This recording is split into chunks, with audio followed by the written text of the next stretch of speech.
Hello?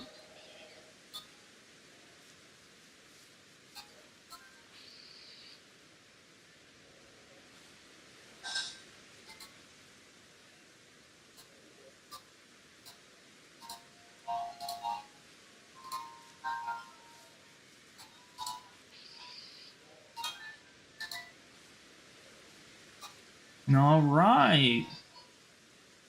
What's up, Mattis? Welcome in.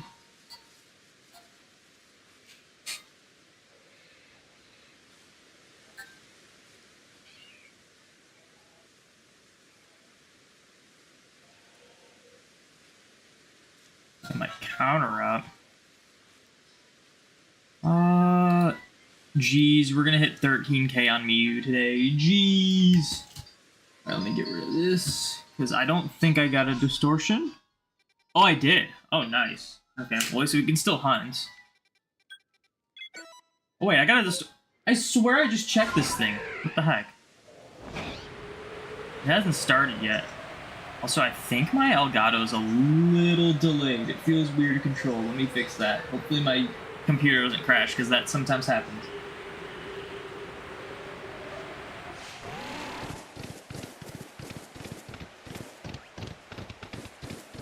I think I'll put so many Bidoof over here. Like, I just want a spot that I can chill out with and not get attacked.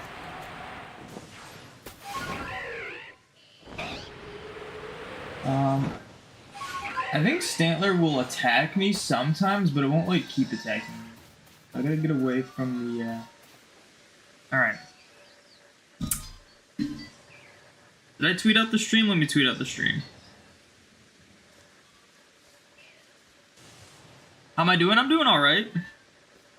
I just posted a video of me replacing the battery in one of my Sapphire copies. My tweet gonna send? There it is. Okay, cool. So I guess if you're looking to replace the batteries of your Game Boy Advance copies, check that out. I'm making a hat for Safari Week, and I'm making pretty good progress on that. Tell me that was the Stantler, right? Yeah, okay, the Stantler will run away. What's up, Supernova? Welcome into your first stream. Well, welcome. I gotta get my counter up for Bidoof. Guys, I got a shiny the other day. Isn't that crazy? I found a shiny Gyarados. Okay. I have a feeling this is gonna start pretty... Okay, it's already starting. Alright, we'll just start with this, I guess. I feel like that Distortion showed up... Like, it didn't take long. It didn't take long to, like, start, which is interesting. Alright, we're not going to stick around, though. We're going to do what we've been doing. Just grab all the items. And then look at every Magnemite that spawns. And then we're going to leave.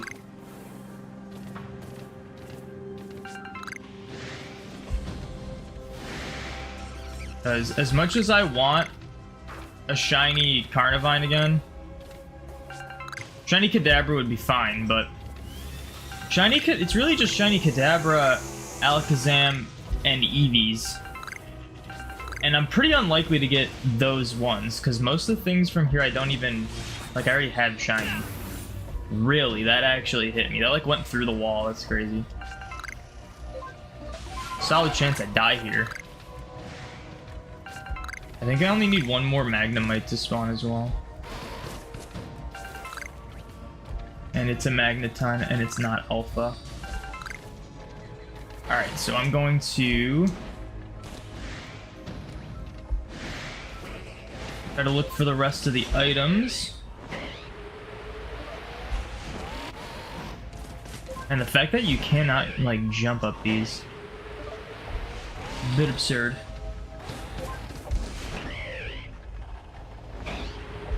Very clunky traversing this one.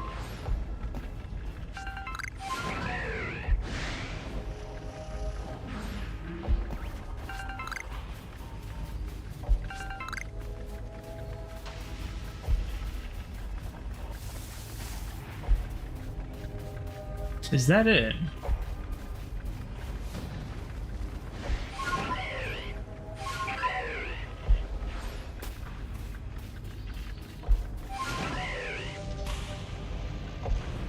There's gotta be like an item or two I missed. Yo, Platypus! With the 13 months! Thank you so much, Platypus. I do really appreciate it. You're grateful how fast you get shiny Mew. Yeah. Everyone is. Literally everyone is. I've only seen one person go farther than I am. One! Actually, I think two. Because I think one was 14k. But if I'm being pessimistic... Okay, I think I got all the items. I'm gonna head back. If I'm being pessimistic, I don't think I'm getting it in less than 14,000.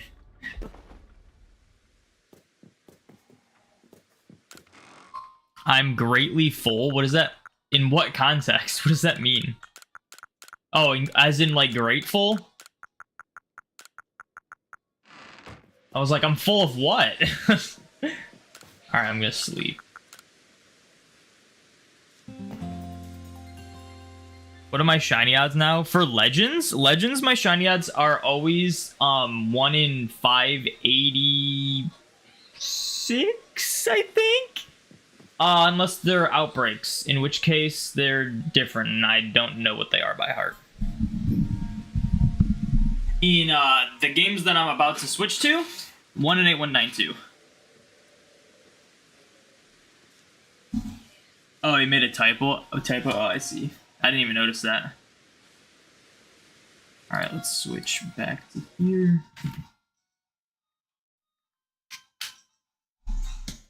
And let's start hunting for some Mew and Bidoof. What's up, COVID-20? Welcome in. Interesting name. Alright, let's do this. I am indeed recording. Oh yeah, I think... I never fixed this. I think, my Elgato's a little delayed. Let me... Hopefully this doesn't, like, crash anything. The reason why I say that is because I think one time I did this. Like, you just kind of, like, switch the device, like, refresh it. One time it crashed, like, my whole computer. Didn't even crash stream. It just crashed my entire computer.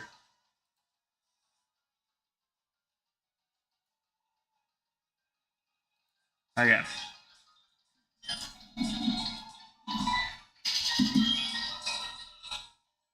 I think we're good. Yeah, I got a shiny the other day. I was fishing for Dratini in Mount Coronet, and I got a shiny Gyarados, which obviously is not Dratini, but it was a phase I was happy with. And because I don't want to spend another couple months hunting for Dratini if I go over odds, I switched over to Heart Gold Soul Silver, and I'm doing the Game Corner Dratini, and I did not realize how fast those Game Corners in Heart Gold Soul Silver are. They don't even prompt you to nickname your Pokemon, which is crazy. You just, like, pick them up, and then it, like, automatically brings you to the selection screen again.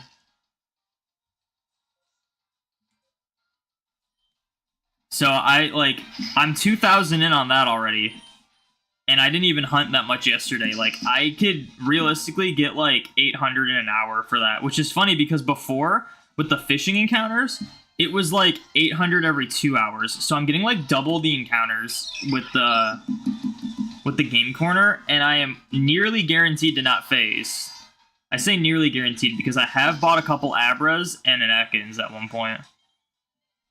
So if those happen to be shiny, that'd be crazy if I do that. Rip Pewter. Yeah, I don't know how that happened. Like, that really shouldn't happen. It's literally like a feature of OBS is to be able to, like, change the source and whatnot. But for some reason, when I did that, it, like, it just, like, crashed my computer. Like, my whole computer, like, shut down.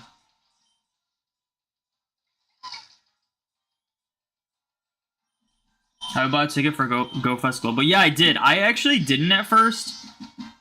And I think it was the official Pokemon Go Twitter They said there's like this special research for if you buy the ticket before a certain date.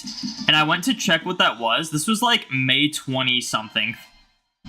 And I checked when that was, and it had said purchase it by May 6th. And I was like, oh, I missed that. But I guess that was a typo. Because it's if you purchase the ticket before June 6th, you get the research. So I just did it yesterday. I probably won't make a video on it though, so sorry to anyone who wants my Pokemon Go videos. Those probably aren't returning.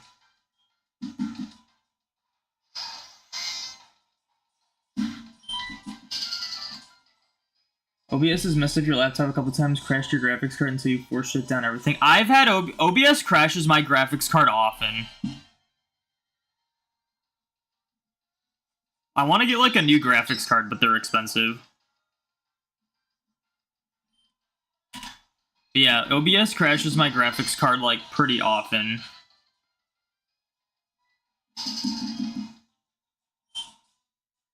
It's not as bad now, because before I used my graphics card as my encoder, but now I just use my processor as the encoder, because my processor's a lot better now. And, before, when it would, like, crash my graphics card, I had to, like, reinstall the, like, what the heck is it called?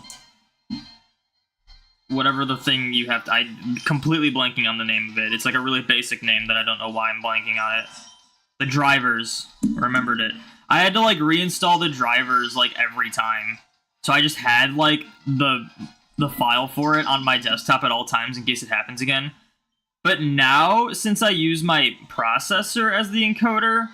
My graphics card sometimes still crashes, but it's not as often, and if it does, I don't have to, like, reinstall the drivers anymore. So it's a lot better now. What are the research tasks? It's like a timed research thing. It's just, like, make, like, great throws, power up a ghost type, stuff like that. And it gives you, like, these avatar items that, they're like a sun and moon crown that you can wear for your avatar. But you have to, it's a timed research, so you have to, like, complete the timed research before June 6th. Oh, wait, no. You have to buy the ticket before June 6th, but I think you have until, like, GoFest Global. Because I think it said I had, like, 40 days to complete it. I should check this. I've been... Oh, yeah, there's a Distortion. See, I knew I was gonna miss one. We're getting pretty lucky with the Distortions today. Which is, like, both a good and bad thing. Good in the sense that I might actually make progress towards this Alpha Challenge. Bad in the sense that I don't get as many Mew encounters. But, like, when else am I gonna do this, you know? Like, when am I gonna, like, go around, like, waiting for Distortions to show up if I'm not, like, shiny hunting something else? Because I just can't see myself only just staring at nothing, waiting for Distortion to show up.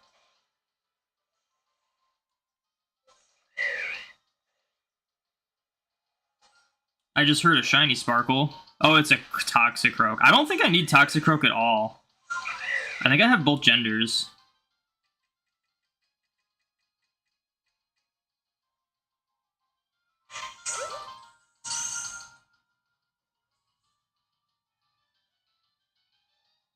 Okay.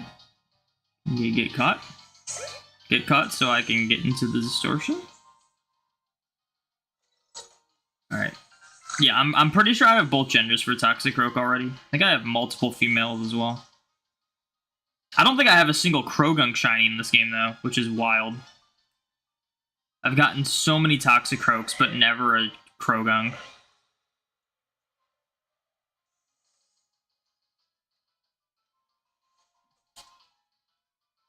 This Murkrow is going to be annoying. This is one of those spots where it's kind of, like, really hard to not be in the sight of a Pokemon that wants to kill you.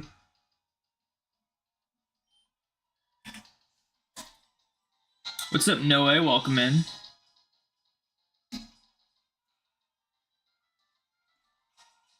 It helps you're praying you get no Distortions. It is, like, a bittersweet thing. See, dude, this Murkrow... Oh, it's a Staraptor, never mind. I think it turned to daytime and rerolled them. I think it was a Murkrow. But it's like so annoying. I might just have to KO it. There's no spot. Every Pokemon here wants to attack you. Actually, wait. I might be able to chill over here. Because it's like all Golducks, Toxicroaks, and like birds that want to kill you. So it's like really hard to find a spot to like not get attacked by anything.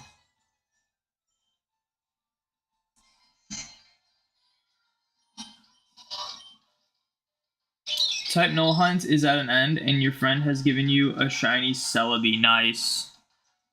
Friend just gave you a shiny Celebi? Like, how did that work out? Did they just have, like, an extra one from, like, the event or something? There was a shiny Celebi distribution in Sword and Shield for the movie. You ready for Gumi Community Day next week? I really don't give a crap about Gumi Community Day, if I'm being honest. I got 3 shinies during last year's Go Fest without even really trying. Like, unless they let us evolve to the Hisuian Sliggoo, which they definitely won't, it doesn't really matter to me. I mean, I'll play it, but it's like nothing really special for me. It's like the same with this like Cyndaquil Classic Day. Like, I have no reason to play the Cyndaquil Classic Day unless they allow us to evolve to Hisuian Typhlosion, and they won't. So it's like, there's really no point.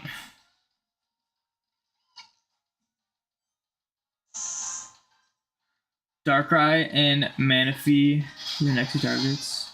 They hunted the shiny Celebi and Crystal and just gave it to you? That's kind of crazy. That's a good friend. How are you going to be hunting the Manaphy? Are you going to do Ace? Are you going to RNG abuse it? Or are you going to do the like actual method of hunting it? Because I'd recommend doing Ace before RNG abusing it. Because that way you still like hunt it and it's still like rare, but you don't have to deal with doing like the multiple save files and having it be the worst hunt ever. Oh, what am I doing? Let me get one more encounter, I guess. I'll just let the frames run while we do this distortion. What's up, Thor? Thank you for the shiny luck. And Noe, thank you for the shiny luck. What's up, Mike Breaks? Welcome in. You're excited for Safari Week this year? I'll be first year participating. Nice. Hopefully you don't get the luck I get, unless it's 2 years ago. My Safari Week luck has been so weird. It was like, first year, it was like worst luck ever. Second year, it was best luck I've ever had shiny hunting ever. Third year, worst luck ever again. Like, it's just like, it's back and forth. It's back and forth. I guess it would help if I swapped this. What language are you hunting Mew in and why? Spanish, and it's because at the time the only way to not use a cheating device to get this Mew event was to use a non-English European copy of Emerald. So, if you can get yourself the Mew event, it does not matter what language it is. There's no reason what language. Just at the time when I like looked into the Mew hunts, it was only possible without a cheating device using non-English European copies. I'm pretty sure it's possible to do it in Japanese and English now. I just don't know how, so I couldn't tell you. It's not something I needed to learn because like I already can do it myself. No, I don't plan to buy any more copies of Emerald. They're too expensive. They're too expensive, and in my honest opinion, Emerald is the most overrated Pokemon game of all time. I honestly, genuinely, I prefer Ruby and Sapphire. There's some things that are cool in Emerald, but I think the negatives for me definitely outweigh the positives. So I have no reason to like buy more Emeralds, and I'm content having 2 of each copy of Gen 3 games.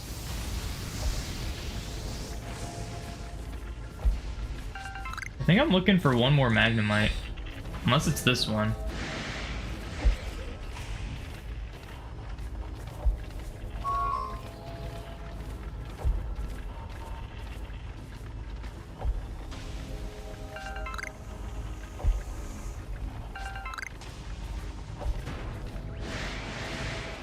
A shiny Vaporeon would be so cool, but again, I'm not sticking around for these to We want to get more Mew encounters in. I'm like, I'm not sticking around to inevitably just get like another shiny Mr. Mime or Carnivine, you know?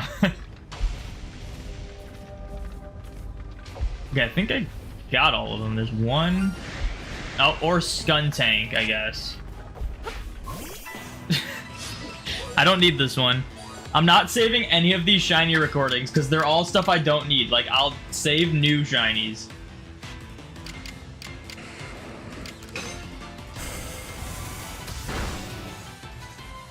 Do I have a box for alpha shinies? I just kind of put them in like my, like where I put other stuff. They're kind of all in my party right now.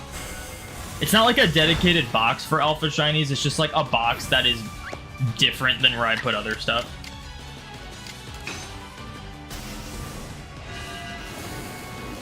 Where'd I get Gyarados from? It was from Platinum. I was shiny hunting for Dratini and I got Gyarados as a phase, so I switched over to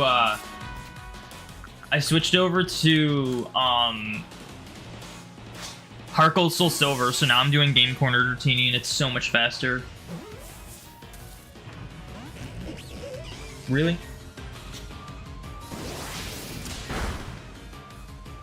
Well, good thing I decided to not attack this thing.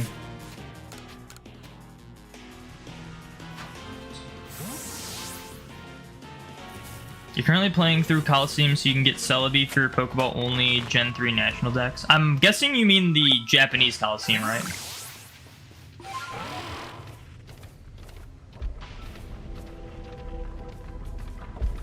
I don't even know how that works, I'm gonna be honest. I wouldn't have even known if you had to like play through it. Because with the regular Coliseum, like the US Coliseum bonus disc, you don't need Coliseum at all to get the Jirachi.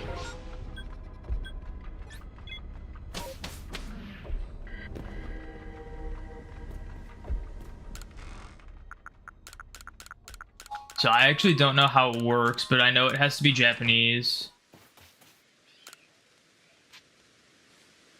You need to purify all the shadows. Oh, interesting. That's crazy. That's crazy how much different it is from the English ones.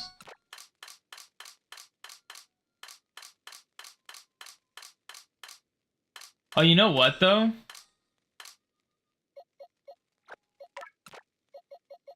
I'll just put that there.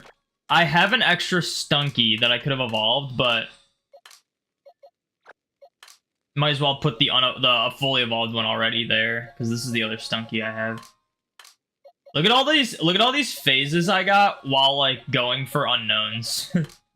Just like a bunch of Psyducks. Look at all these Psyducks and Budoos and unknown G's for some reason. But yeah, I'm pretty sure I have both genders of Toxicroak already. Yeah, and I have 0 Crogunks. I've gotten 4 Toxicroaks shiny, 0 Crogunks. Like, what is that?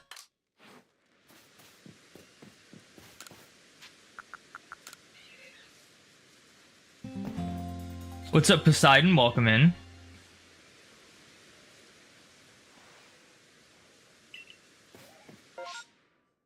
Okay, Cloudy's fine.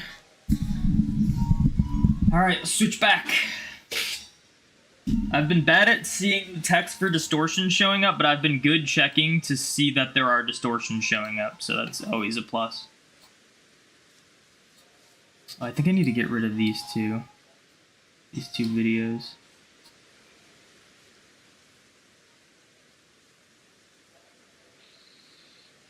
Alright.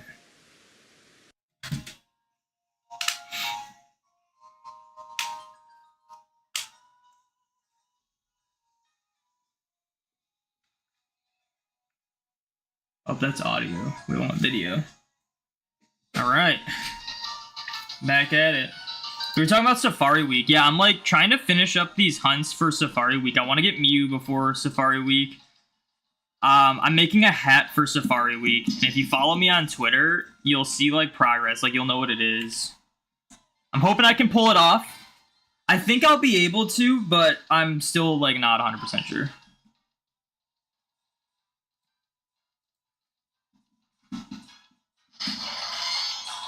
Gyarados new shiny for you for Cancel Living Dex. It's instant shiny. Yeah, it's new. It was my first full odd shiny since Litwick. And it is new for the Kanto Shiny Living Dex. I did not have Gyarados before. The only Gyaradoses I've gotten in main series have been the guaranteed ones, and the boosted odds ones from Legends, I guess.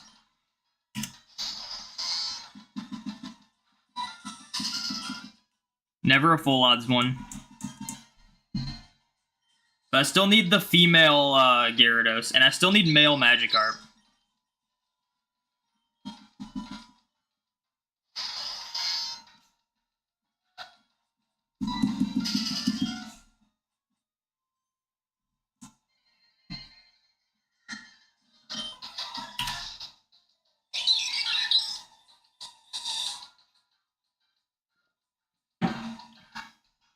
Yeah, like, that's why I was pretty happy with getting Gyarados. The only other phase I could have gotten would have been Whiscash, which, like, I also need, and it's also rare, so I wasn't, like, expecting Whiscash. But getting, like, a new Kanto Shiny as a phase under odds was great, and now I can, like, do a way to hunt Dratini that's, like, faster and more guaranteed. Like, even though Dratini with Dragonair is still, like, the most common thing you can get, it's still, like, kind of a coin flip whether or not you get Dratini or Gyarados, and I just don't want to keep fishing in Mount Coronet and then get, like, another male Gyarados, because that would just be unfortunate. So, that's why I'm switching to the game corner. The goal is just get a Gen 4 Shiny Dratini, full odds. Oops.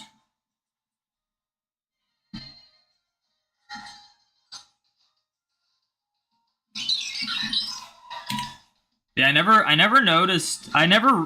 done a Heart Gold Soul Silver game corner, and I didn't realize how fast they are. Voltorb Flip is a pain, though. I had to get 10,500 coins on each game in order to buy 5 Dratinis, and, like, I used that VoltorbFlip.com place where it just tells you, literally just tells you the best way to win every time, and it still took me hours to get enough coins. Like, it was ridiculous.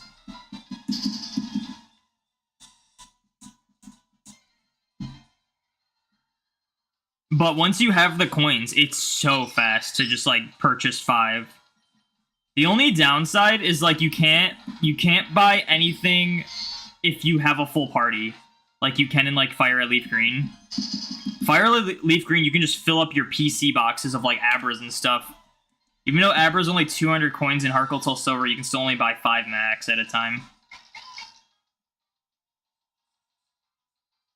Perfect thing to have on while doing chores. Nice. But I got a shiny finally, and now I feel like I could actually get a shiny Mew or Bidoof. Isn't that crazy? I had forgotten what it felt like to find shinies. But now I know.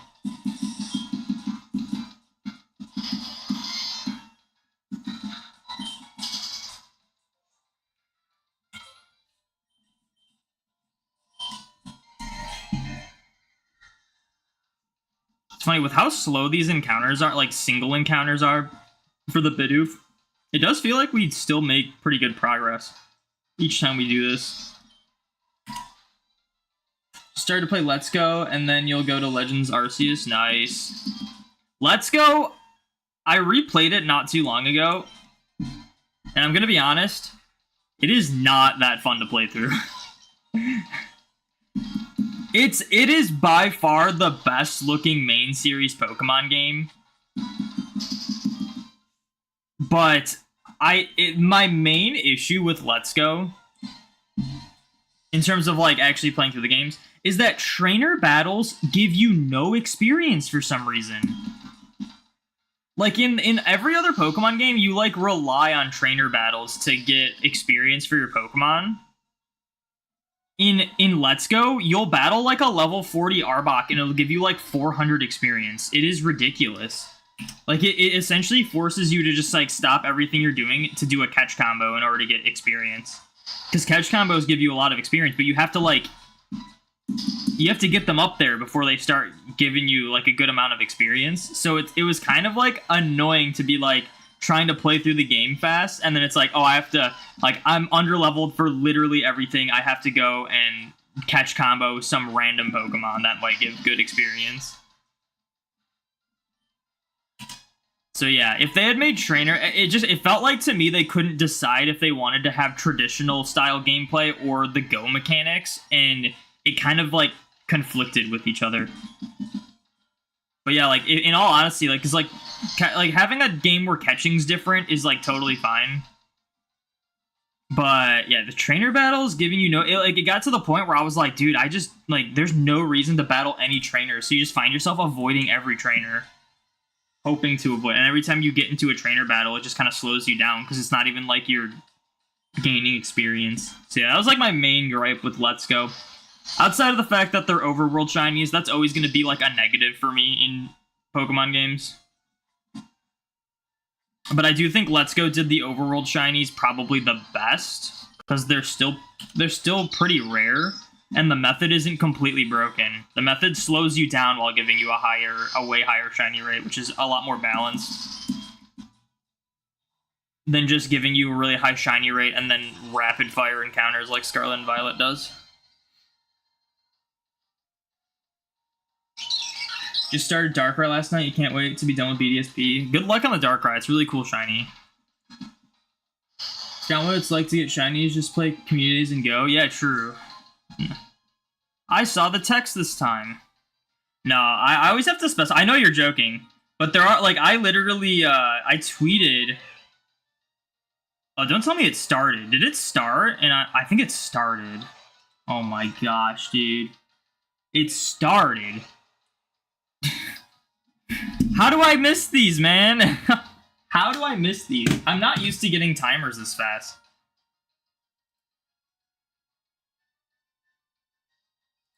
But as I was saying, I tweeted out, I forget what exactly I said, but it was something along the lines of like,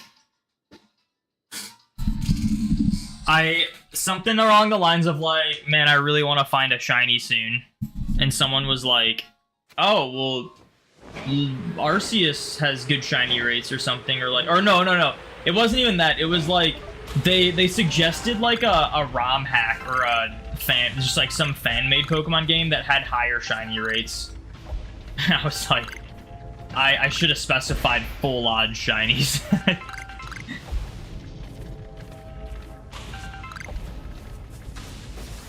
I just need to do that when I like say I want to find shinies. I gotta specify, because if I just want to find shinies, like there's so many options. I could just like run around in Outbreaks and Legends. I could just do a sandwich in Scarlet and Violet, just get flooded with shinies. But yeah, they don't hit the same for me. They just don't. The full odds ones, they really do hit different. I think that was 2, so one more.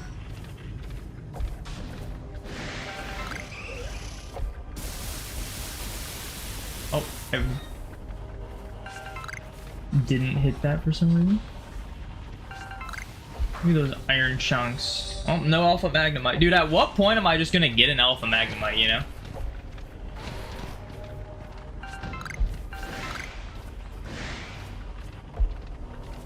I have encountered so many freaking Magnemites. Like, at this point, this is kind of an over-exaggeration, but sort of not.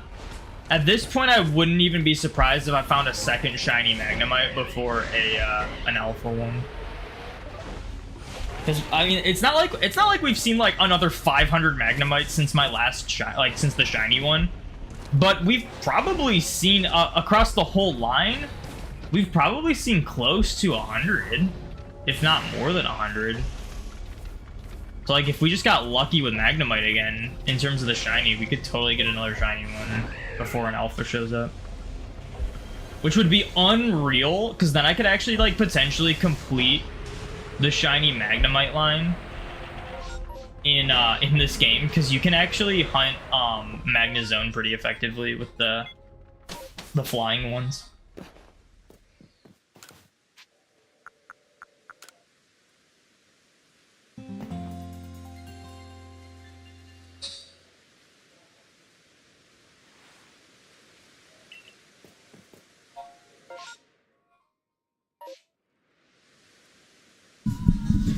All right. You're fine with it, trainers annoy you? Well, here's the thing. The issue is that, like, yeah, trainers are always annoying, but they're necessary in Pokemon games. In Let's Go, they're even more annoying. They're more annoying because there's some you can't avoid. And they also give you no experience, so they're just worse than normal. What am I trying to do? I'm trying to switch back to this.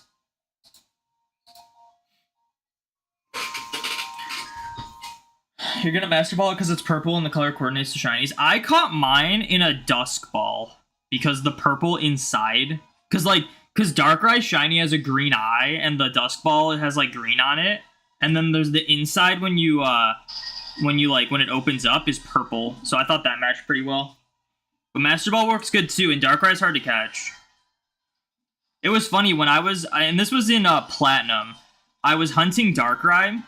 And I did a test capture with a Dusk Ball and ended up failing it. Like, it ended up struggling. I didn't catch it. So I was so worried. And then when the shiny came, I think I caught it, like, within 10 balls. Like, it just shows, like, how, like, luck can play a huge factor in it. It's like, you can just be really unlucky or really lucky. To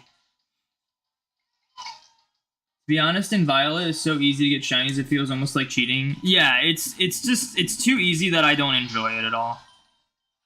Game Freak has failed to understand why shiny hunting is popular. They think people, and like, there are people that are like this for sure, but they think I don't even think it's most, I think they think everyone who hunts for shinies just care about getting the shinies and don't care about the rarity at all, when I would argue it's pretty split. And they just haven't realized that yet.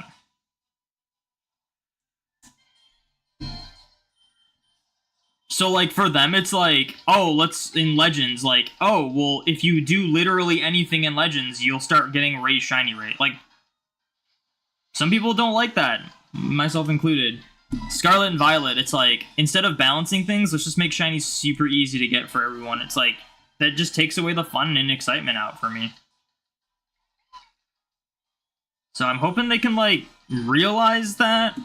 I think Scarlet and Violet crossed the line for a lot of people. It definitely did for me. Like Legends Arceus was kind of dancing over the line for me in terms of, like, how easy it was to find shinies. But Scarlet and Violet definitely crossed it. I think a lot of people, like, it kind of crossed the line. Because I've seen a lot of people say shinies are too easy in Scarlet and Violet. It's kind of like a mainstream thing to say now. Which I never thought would happen in the main series. So I just hope Game Freak's listening and they, like, find a way to balance it. But I don't know. I think, in my opinion, the only way to truly balance it is to just go back to non-overworld shinies. Like, you can do, like, Sword and Shield, where, like, you have Pokemon in the overworld, but, like, you have to encounter them and see, like, get into the encounter to see if they're shiny. I think getting one encounter at a time versus 15 encounters at a time that you don't even have to do anything to see if they're shiny, I think that alone makes, like, a huge difference. And then if they want shinies to be easy for people that want them to be easy, they just have to do more effective methods. I just don't know if they're going to actually do that. But that'd be the best way to balance it, in my opinion. Like, have shinies start off really rare, but have really good ways to get them for people who don't want them to be really rare. Because there's definitely people out there that don't want them to be super rare. They just want to have all of them as easy as possible. But I think there's a lot of people, potentially half to more than half people, that do care about the rarity in some sense.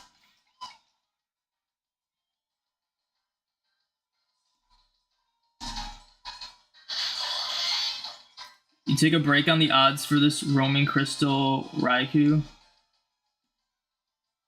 You take a break. I don't know what you mean by you take the break on the odds. Like, you're gonna go to, like, boosted odds? I mean, like, there's nothing wrong with doing, like, boosted odds shiny hunts. I just don't think that... I don't think that what we have in Scarlet and Violet should be the norm.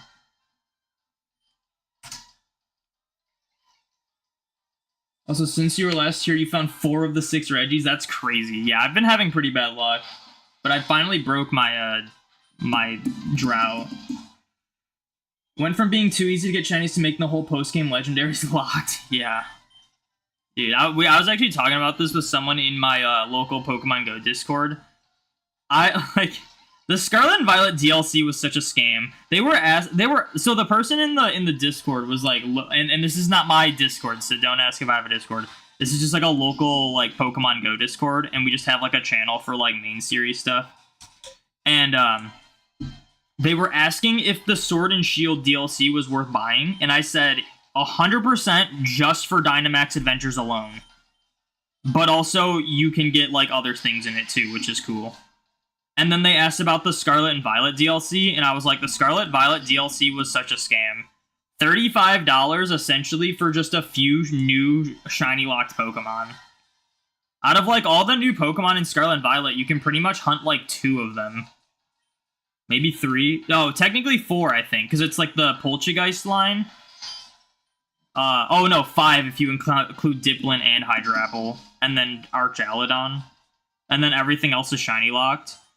And it's like, I'm just annoyed that like I dropped $35 for that, and I'm gonna have to drop another $35 for the Violet DLC just to get 2 shiny locked Pokemon for my living dex. Like, that's a scam.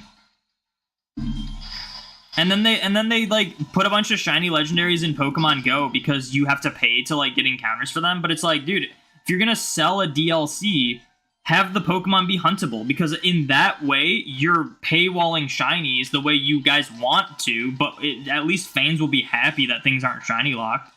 It'll make the DLC worth it for a lot of people. The DLC in Scarlet and Violet was not worth it to me at all. Like, I haven't touched that game in so long. Just felt like, oh, it's good. And like with both DLCs to get every Pokemon you need, it's more than the base game costs. Like, at that point, don't make any more DLCs. It's not worth it. But if you do them like Sword and Shield, where they add a bunch of new features and a bunch of legendaries to shiny hunts, it's totally worth it. Like, you get hours of gameplay, and it's totally worth it.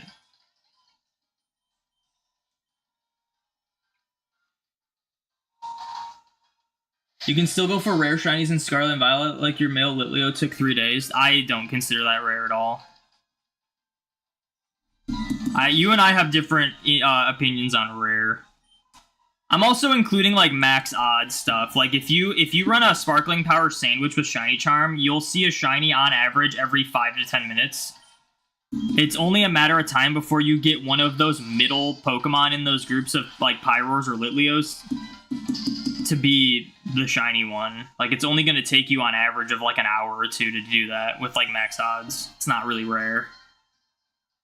There's not really anything in Scarlet and Violet that's rare at all outside of the shiny Gimme Ghoul. And even then, people still were able to like share them to other people. Scarlet and Violet has like no sense of rarity, and it really killed a lot of the fun that I enjoy in not even shiny hunting, but just in Pokemon in general. 3,500 counters deep and it's killing your soul. If we didn't have the impending bank shutdown looming, you'd be stressed. You have a lot of hunts you want to get done first. Yeah, but you can still hunt like the legendary beasts in Sword and Shield with the Crown Tundra and in BDSP. Those ones aren't going to be locked out of bank. You'll still be able to hunt those ones. There's only a handful of Pokemon that you like have to hunt with the threat of bank shutting down in like older games, and that's like mostly mythicals, the Partner Cat Pikachu, and like Poipole, Naganadel, Type Null, Silvally. I would say like Patrat line, Elemental Monkeys line, and Furfroos, but those will definitely just be available in future games, so those don't really matter anyway. Those ones you shouldn't really have to worry about.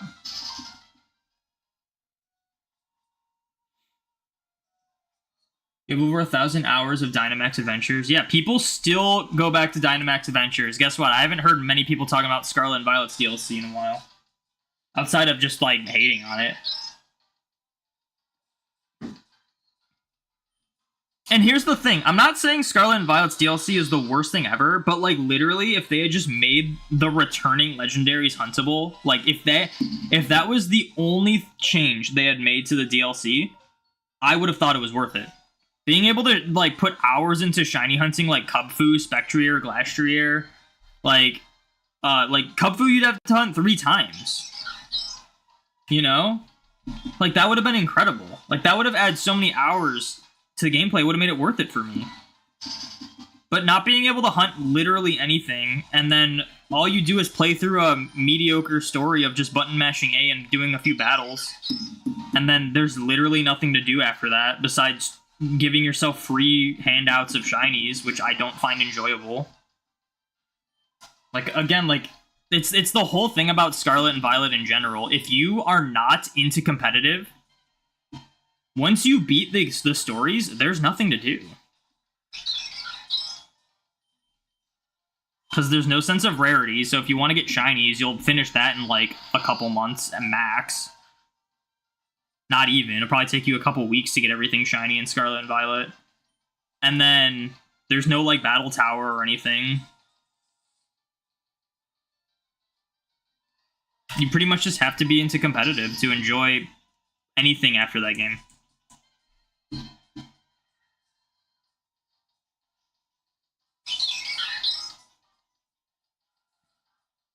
Getting a shiny starter and correct aesthetic Pokeballs was worth it too, but the shiny lock stuff is just complete nonsense.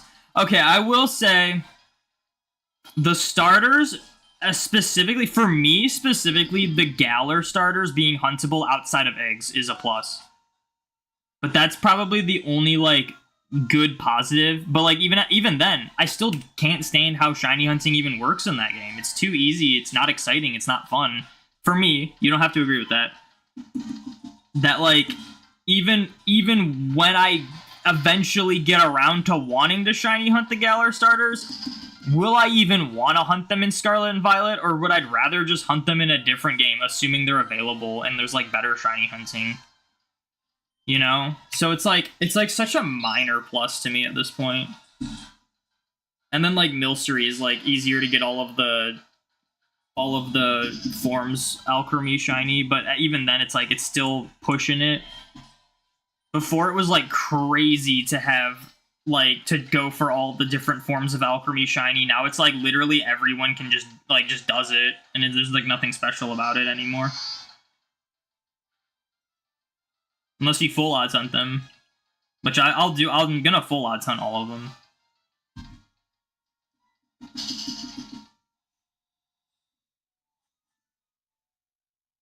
What's up, Halogens? You got your Authentic Sinisty after 2 phases, one in 27.93 and second 90. That's crazy. Congrats.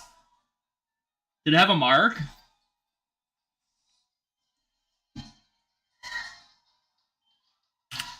I really hope it doesn't take me forever to get a Misty mark shiny in Sword and Shield, especially because I'll be hunting full odds. No mark, unfortunate. The fact that you can't even fail shinies in Scarlet and Violet is not fun. That's not really, like, an issue for me. But I will kind of agree. There is a sense of thrill when there's always a chance you could fail a shiny. That's, like, added. That just isn't there. So, like, I get it. But it's not, like, a big deal to me.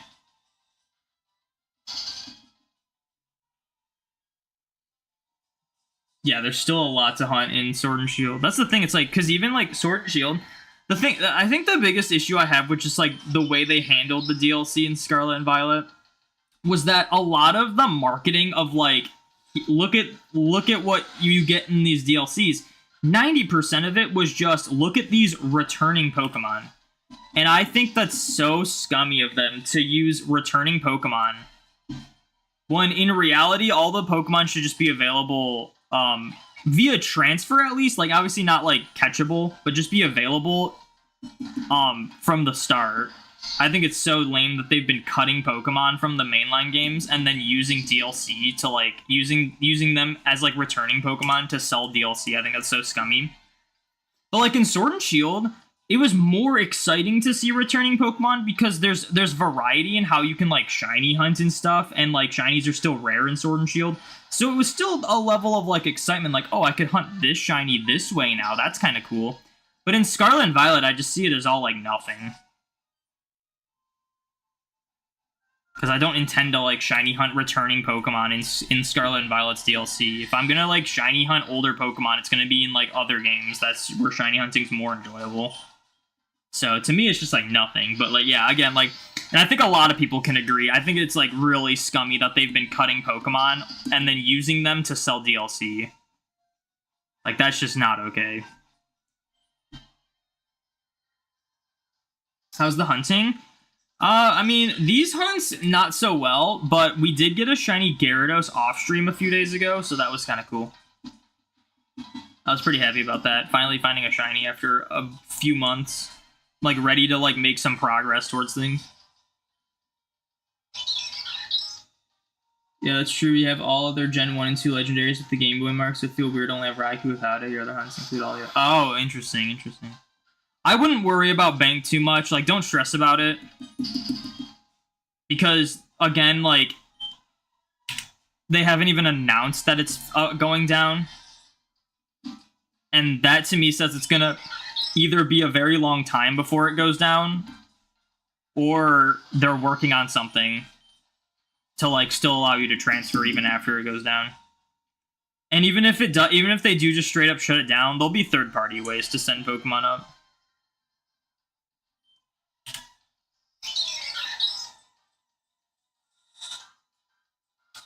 You just got your shiny Mew at 16,678. Best of luck. Oh, nice. I say nice. I mean, that's rough.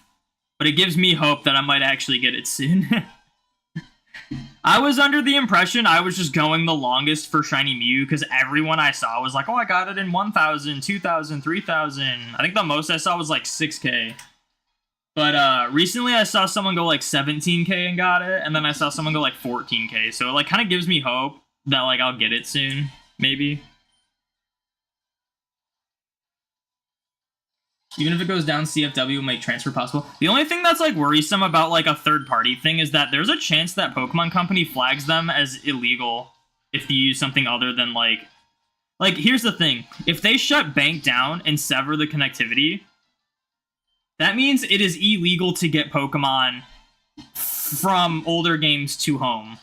So one thing they could do is just nothing, and then that'd be fine. But if they are, like, strict on it, they could update home to block out Pokemon that are, like, not from Bank, even though it's impossible to use Bank, you know? So that's, like, the only worry that I have in terms of, like, having to use third-party stuff. So it's, like, not really a guarantee that it'll be all fine and dandy. Thought it was absolutely ridiculous that you can't evolve Ursaring in Scarlet and Violet. You can't evolve any of the Hisuian Pokemon, but you can catch Kleavor in the wild in Scarlet and Violet, which doesn't make any sense at all. You can't. There's no Black Augerite in Scarlet and Violet, so you can't evolve Scyther into Kleavor, but you can just catch wild Kleavor. And then yeah, you have to use Legends. I still like the idea of having to like send to different games to evolve. I always kind of thought that was cool, but I do think it's odd when it's like you're in a later game at that point, and then it's like you can't get those older Pokemon without like a different game.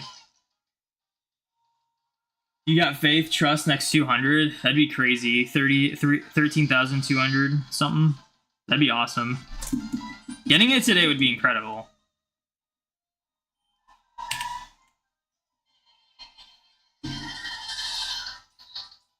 You got your shiny Gyarados and Crystal. Are we talking a full odds one or the guaranteed one? Because I've gotten a bunch. I've gotten like 5 of the guaranteed ones. I just don't count those for my living decks. I got my first full odds one the other day, so that one was pretty cool. I just see full odds as like a different than like guaranteed ones. I'm not saying you're wrong for in counting them or whatnot. It's just different to me. Like, I think the biggest example I can give is that, in my opinion, in Legends Arceus, shinies are too easy to get. But for me, there's still enjoyment to be had running around with max shiny odds trying to like fill out everything. I'm not going to count them towards my full odds shiny living decks, but like I see them as like different things entirely, you know? Doesn't mean they're bad, it's just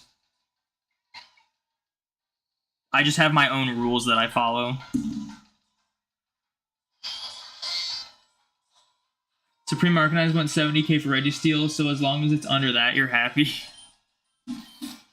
Yeah, and like, what was it? Majestic Pale went like 80-some thousand for a Golduck in Gen 2. I can't imagine going that far, because like I've been very consistently going like over 30k lately, which has been brutal. And that's like not even half of some of those numbers. Like, I would be devastated if I went that far. It's so unlikely to go that far, but not impossible for sure.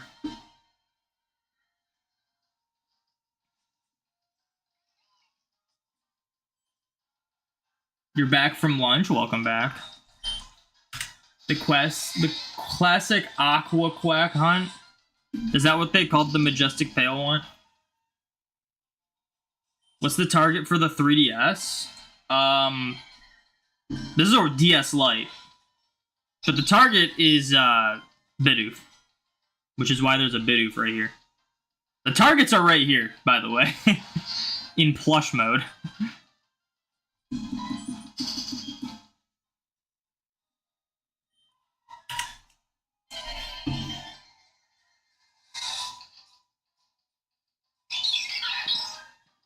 I think they were using a French name, and that was Golduck's French name. Oh, interesting.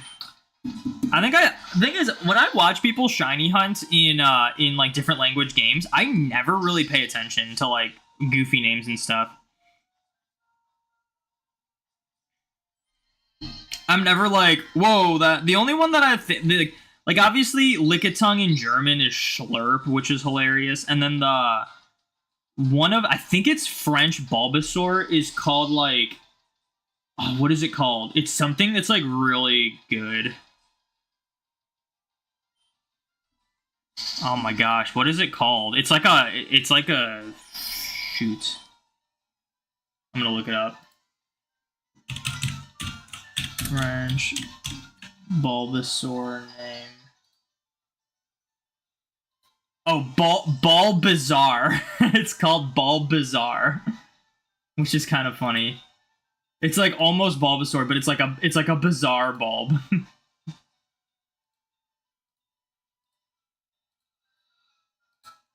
So yeah, that one's pretty funny.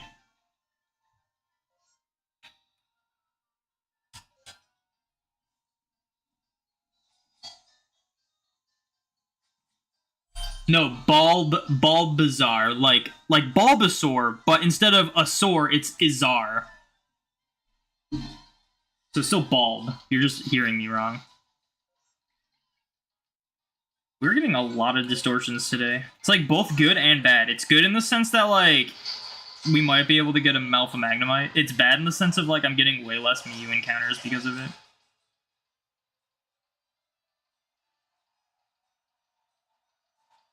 Where can I even stand for this? I'm pretty sure there's only like Spheals over here, so I'll just... Yeah, we'll just chill here. This one's gonna be a fast one though. It's probably as close as it could be. That's what it sounds like too. Yeah, I mean, like sometimes it's hard to hear specific like letters in through a mic.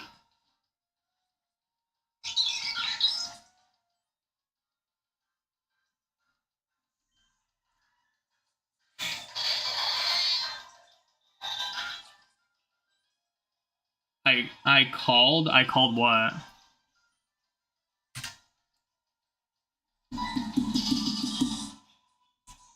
Hope you're right about them cooking something else up for transfer, but you don't know anymore with them. They could do it as incentive by newer games as well. Yeah, that's another thing I'm worried about.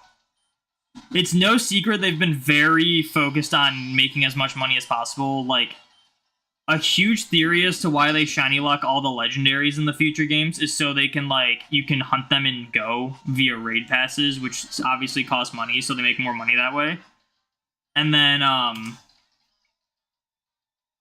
the whole, like, them using, like, cutting Pokemon from modern games and then using the DLC to, like, sell them as that, like, returning, like, using the cut Pokemon as like a way to sell a DLC, I think is very scummy. So, but it'd be cool if like they could like sell a local version of Bang. Just be like, okay, Bang's about to shut down, but here for $30 you can buy this like local version that still connects to home.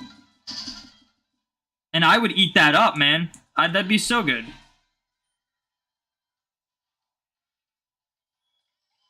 Oh, I said Spheal. Oh. But yeah, because it's just Pokemon that shows up over here. What's up, Peachowns? This? Peach owns this. How's it going? Find anything? Not on stream. Well, I guess I found 2 shinies in Legends, but that's a little different. They were duplicates and they're not full odds. But no Mew, no Bidoof. We're greatly over odds on both of them. Both of these hunts combined were over 23,000 for, which is a bit ridiculous. All right, I'm going to do this distortion now.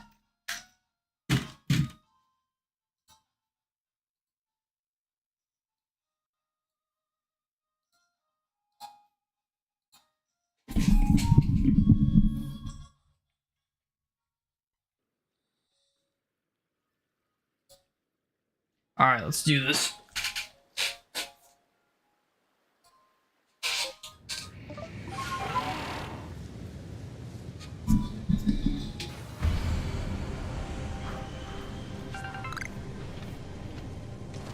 I think a Magnemite's gonna spawn, like, right by me.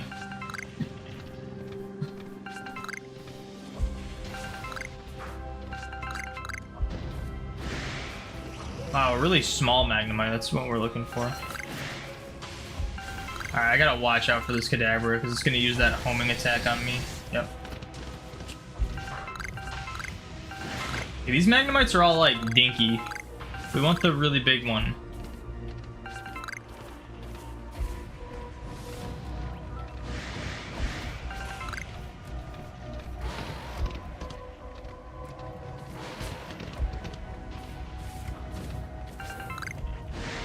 That's the wrong Pokemon.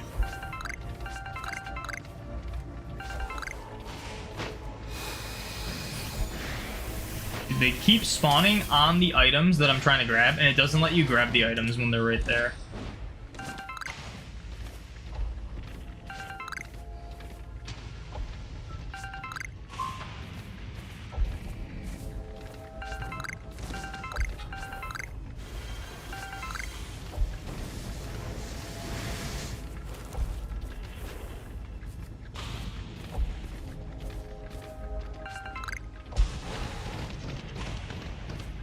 Any other items I missed? Gotta go around the border. Because they like to blend in over here.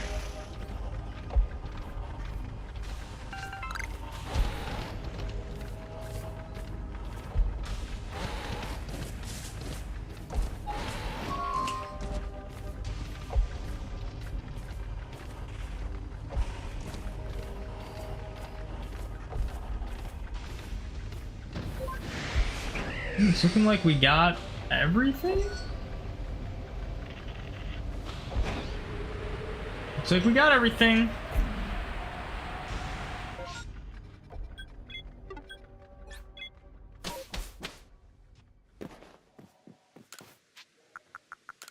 Definitely the system of just like not sticking around the distortions is good, because not only are we seeing more distortions on average, but we're also getting more how can it... Oh, never mind. It looked like it was intense sunlight at first, and then it wasn't. I don't think you can get intense sunlight at night. But yeah, like, not only can we get more distortions, like, on average, but we also get more Mew encounters, because we spend more time hunting the Mew.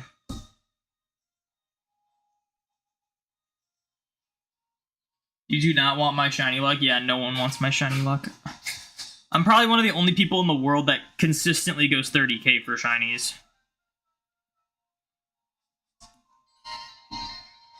It used to not be that way. I used to have really good shiny luck.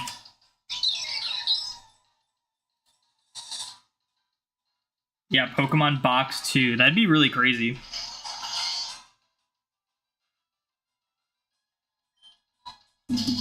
Oh, it's just a running joke you do every time someone mentions Spiel. That makes sense.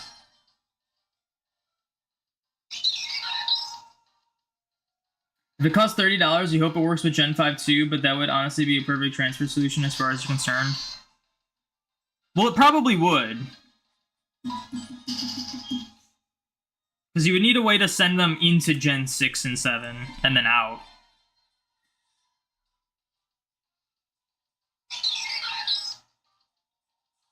Yeah, we're looking for, well, not man. I guess, I mean, if you want to call it manly night, I guess. Manly might. We're looking for big, scary pink eye mite.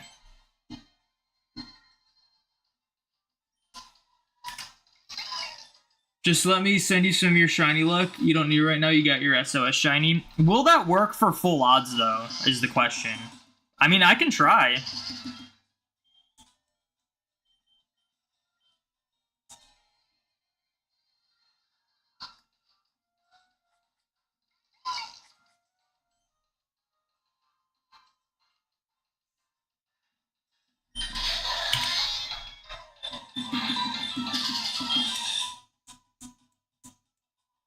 You can sum up Gen 2 story in one meme.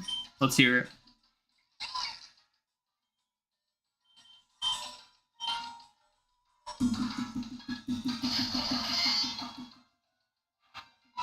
Giovanni Senpai, please notice us. Well, that's like part of the story, like the Team Rocket stuff.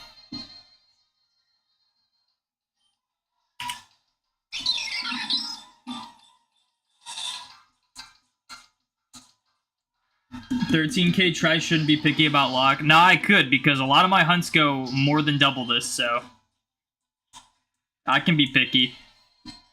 Because I definitely don't want it to go more than double this, like a lot of them have been doing.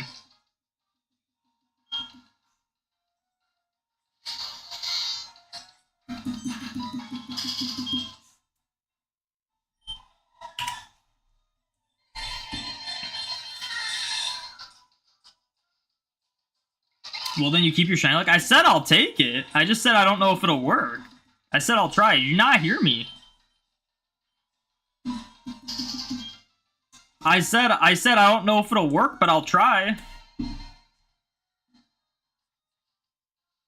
That wasn't mean. I didn't mean I was rejecting it. Just saying I'm not sure if it's gonna work the same on full odds.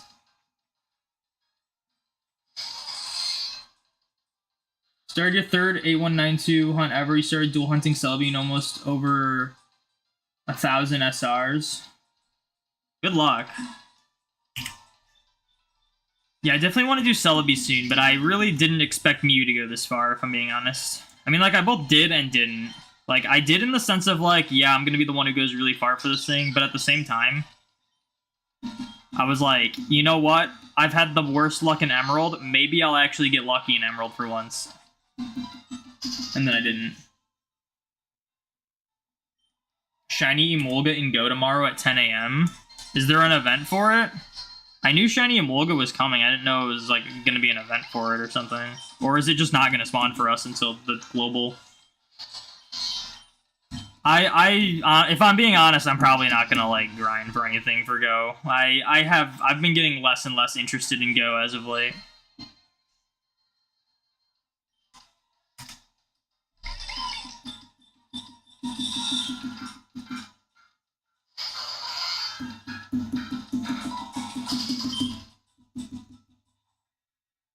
Yeah, but also spawning during GoFest. Yeah, see, that's the thing. It's like, what's the point of, like, grinding for it when it's just going to be higher shiny rate? Probably higher spawn rate during GoFest anyway. You know? No sense of wasting my time trying to get it a few weeks early. I probably won't even spawn that much tomorrow. Like, knowing their track record with recent events, they'll release a new shiny, and you'll get, like, maybe a couple encounters a day if you're lucky, and it'll be like a 1 in 512, so you just like there'll be no chance of getting it in the like 4-day time frame of the event.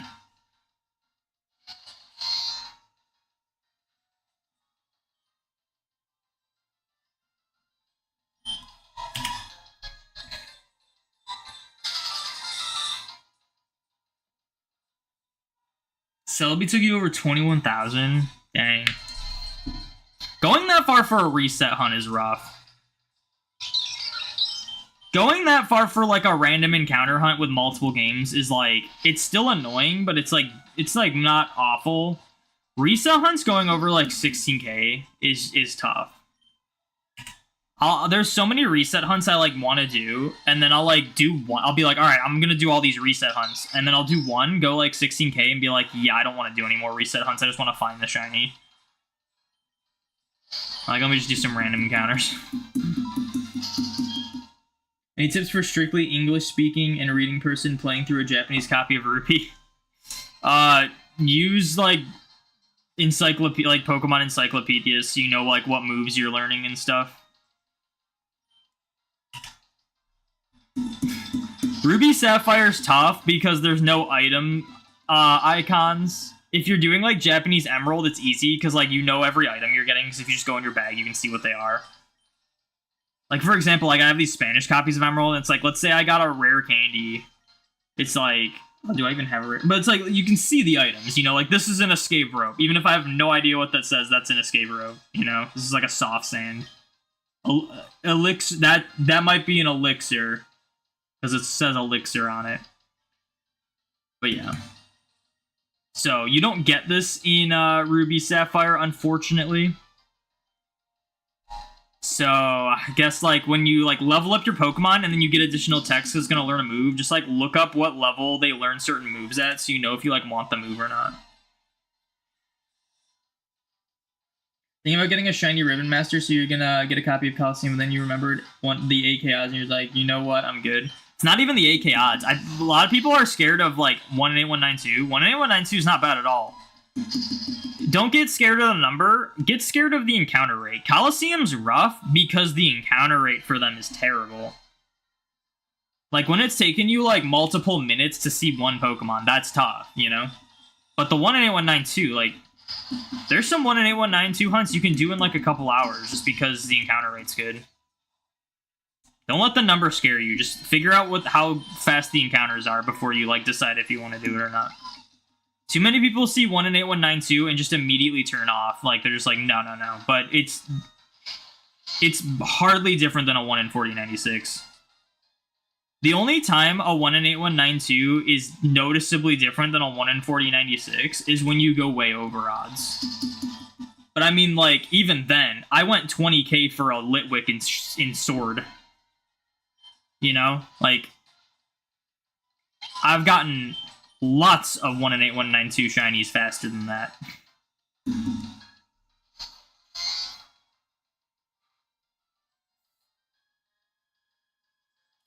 Kind of worried Necrozma Fusion Energy won't be renewable and getting 1,000 of each will be ridiculously hard. Oh, I'm sure it'll require you to do a bunch of raids. Everything in Pokemon Go now requires you to raid a lot because they want money. So it's like, it's hard as someone who's free to play to, like, want to play Pokemon Go more often. They really make it hard to want to enjoy the game. You're sure you'll get the ribbons eventually when they just remake the games again?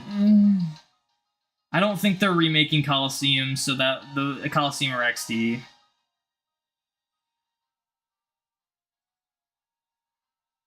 Wait, do you know what this says in Spanish? Well, I mean, like, I can like figure out what a lot of things say based on context in Spanish. Like, since you're looking to what levels they learn certain moves is a good call out, yeah. You're shiny hunting the mythicals in BDSP, and with the 4,000 odds, you're still tired of it. That's tough, man. I don't know what to tell you at that point. That just means you don't have the most patience in the world. Just do it while you're doing something else. Like, just be, like, chill while, like, watching a movie or something. Don't make shiny hunting the thing you're doing. Make it something you're doing alongside something else, and it's not as bad. Then the next thing you know is you'll be, like, a few thousand in and be like, oh, wow. I was just watching a show, and now I'm, like, a few thousand in while I was doing these resets, you know? That's how it should be. The only reason I'm doing shiny hunting, and that's, like, the main thing I'm doing, is because I'm streaming it. When I do this off stream, I, like, watch stuff. I just, like, watch, like, YouTube videos and, like, shows and movies and stuff when I'm, like, shiny hunting. Because everyone's got downtime. Just include shiny hunting with your downtime.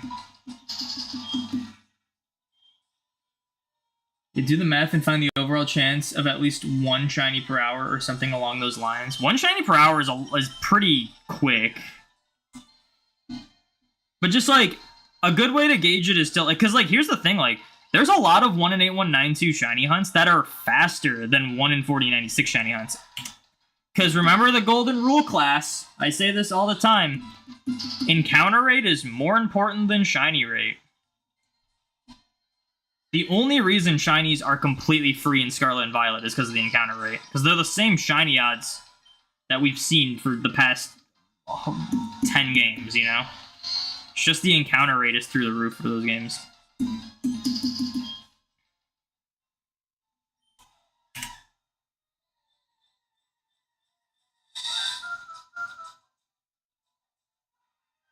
Pogo is extremely pay to win. It's a phone game though, so it's semi-expected. You played it for your shiny Mew. Other than that, you Steve clear. Thing is, the thing that's disappointing about Pokemon Go is that it's not pay to win. It's pay to maybe have a better chance at things. And a lot of times, if you do pay for that better chance, you get burned and you're actively punished if you get unlucky in Pokemon Go. So it makes it even feel worse. And also, it used to not be that way. The way they, like, released shinies and stuff in Pokemon Go in the past used to be a lot more free-to-play friendly. But nowadays, it's like you have to do raids or hatch eggs to get anything halfway decent. And you have to hatch a lot of eggs or do a lot of raids to have a somewhat of a chance of getting anything decent. That's just how it is nowadays. It used to not be that way. Back before they and it's very obvious that they're doing it because they lost a lot of money nerfing the remote raids. So, like, back when remote raids were a thing, it was a lot easier to be free to play.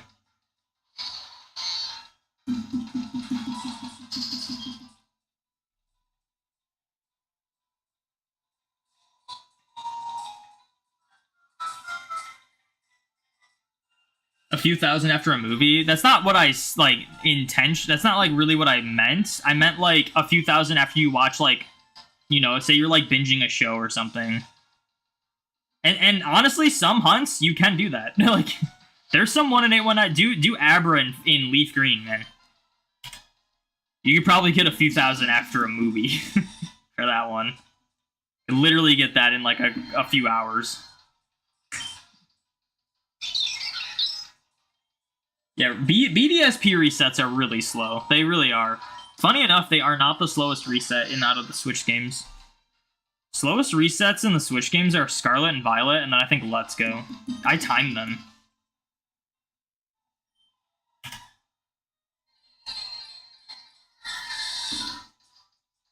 Scarlet and Violet, you can see 30 or more per minute. No. Scarlet and Violet, you can see 30 every, like, 5 seconds. The game always has 15 Pokemon spawned in.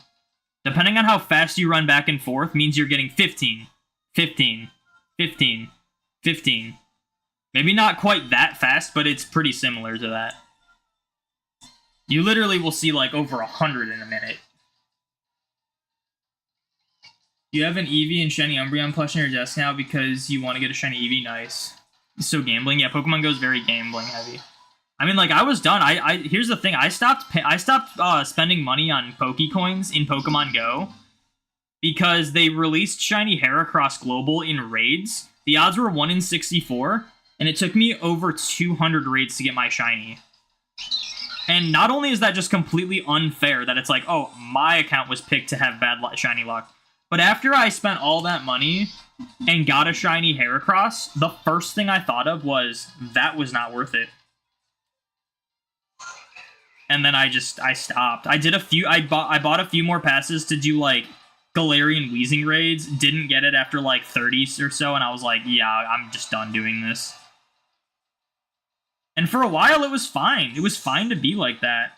Nowadays, it's like, you just have to accept to the fact that you just aren't going to get most things in Pokemon Go now if you are not spending money. It's very sad.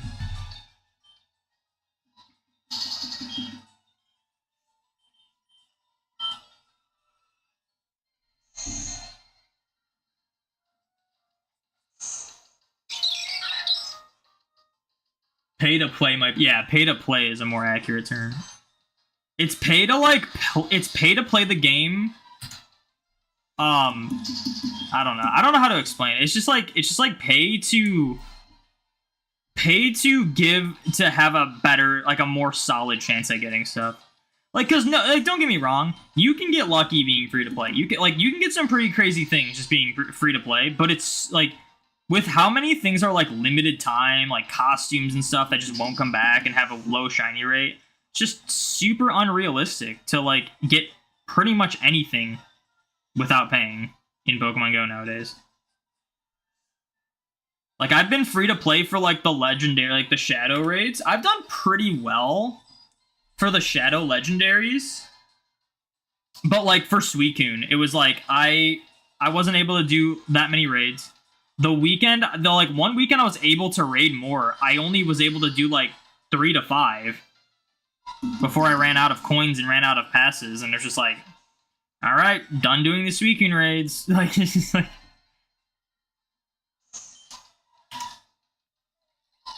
pay to enjoy, and it's not even enjoyable when you pay. It's honestly, it like hurts when you pay.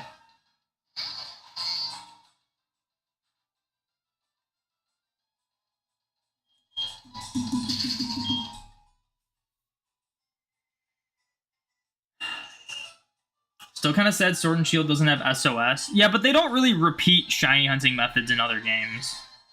So it doesn't make sense.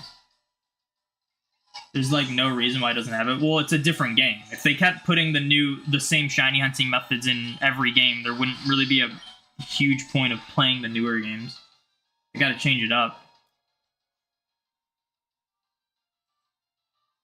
As in some long hunts, you get 20 an hour, 0.24% chance to get at least one shiny from hour of hunting. Single hunting Mew, on the other hand, gets you 160 an hour, 1.9% chance to getting 1 hour hunting. Yeah, and I probably...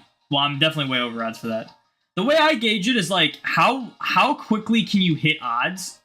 And if you're okay with hitting odds in that time is what you should gauge. I think finding that statistical percentage puts hunts into perspective more than just 20 per hour versus 160 an hour. Yeah, that's true, but like most people aren't going to do that kind of math. It's like, for me, it's just like, how quickly can I hit odds for this hunt? So that's how I gauge them. What is your favorite legendary and one of your favorite shinies? Do you like 50-something raids and no shiny? Even odds are like 1 in 20 or something. Yeah, the odds are 1 in 20 for shiny legendaries, and I still don't have shiny Landorus and Go, and I've done over, I think I've done like 115 raids for it.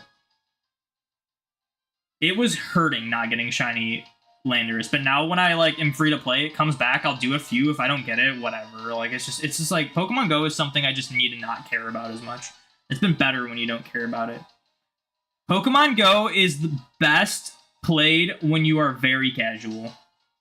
As soon as you start getting invested, it becomes more of a chore to play. You only spent money on Go once for the shiny Mew months ago, and you're still on it. At this point, you're not sure if you'll get the Mew before they close down the game. You just gotta keep going for it. Pay to fear of missing out, true. Level 40 should be easy nowadays. I think shiny Mew thing released a year ago already. The original shiny Mew released in, I believe, 2019. So, been almost 5 years. Or over 5 years.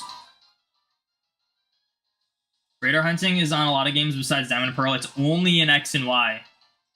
So, your better argument should have been Masuda Method. Masuda Method's been in every game since Diamond and Pearl, outside of like Legends. Oh, it was 2020. Okay. You haven't been here in that long. Is there any progress been made on the alpha living decks at all? Since I got all my unknowns, no. It's just that's how hard it is to get these alpha ones from the Distortions. Your advice for Pokemon Go leveling up is to look out when they do an event like 3 to 5 times XP bonus. The best way to do it is like they'll do a lot of catch XP and just get better at hitting excellence. Because an excellence gives you an excellent throw, catching it gives you 1,000. So if they do like a 4 times, if they do like 4 times experience for catching, and you get an excellent with a lucky egg, it's like 10,000 experience. And then you literally get like 15 of those, and you're like over 150,000 experience farther in.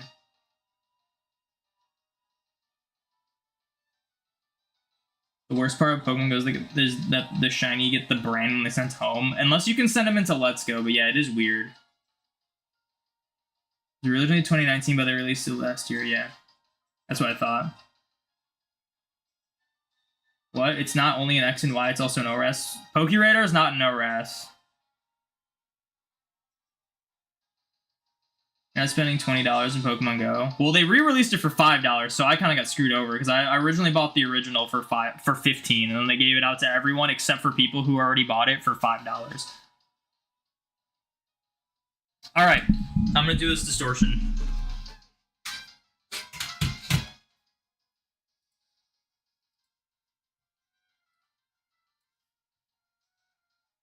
Yeah, DexNav was in ORAS. There were a few methods that were both in ORAS and X and Y, but PokeRadar was not in ORAS.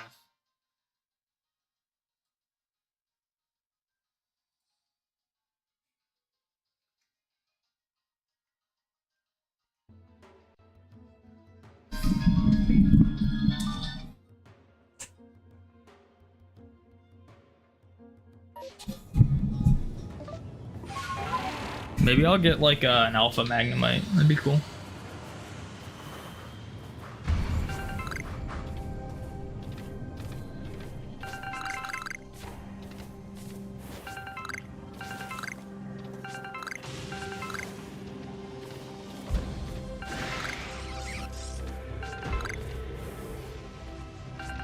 I thought that was an alpha Magnezone at first, and I was ready to be really annoyed.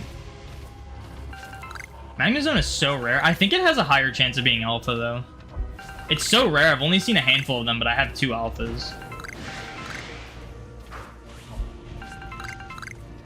Magnemite, I'm pretty sure, is like a 1 in 100, and I'm just really unlucky with it.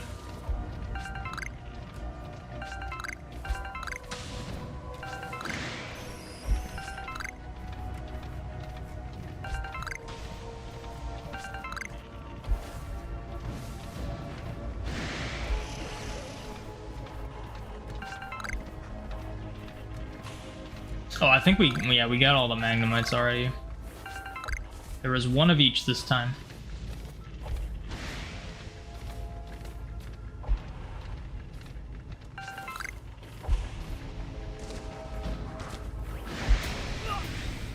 Alpha Eevee. It's a female too. That's kind of rare. Should I just catch it? Oh, cool. I already have this one. I didn't record it though, so maybe I should like record this one.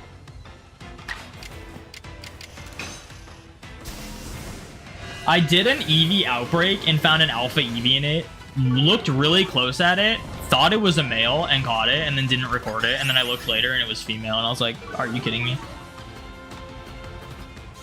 So maybe I just catch this one.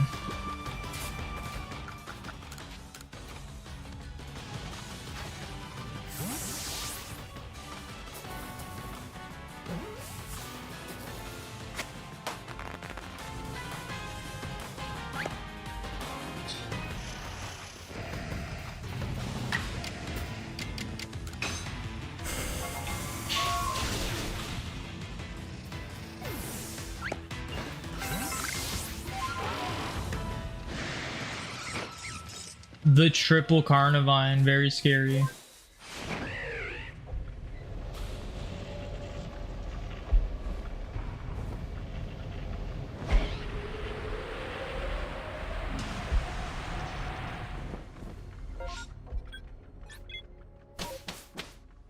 I feel like we gathered all the items pretty quickly on that one.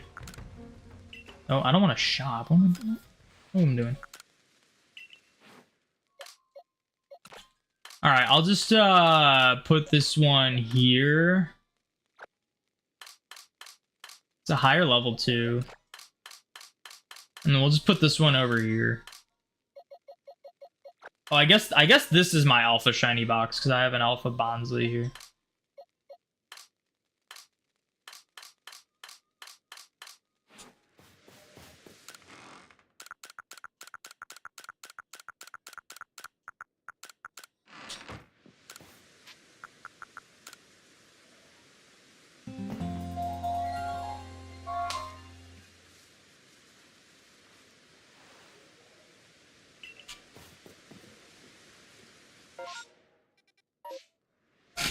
All right. Oh, I'm actually gonna save this recording because of the Eevee.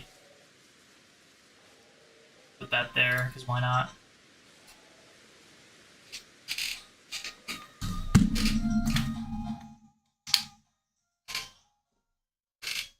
Man, it's already 4:12. Jeez.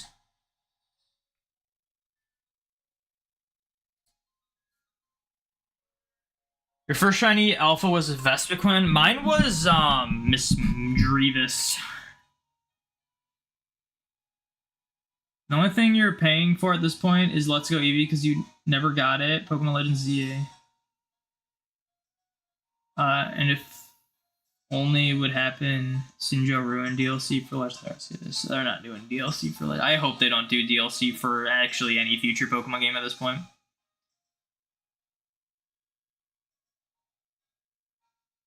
You mean to tell me there's been a single button that moves all of an item into your box?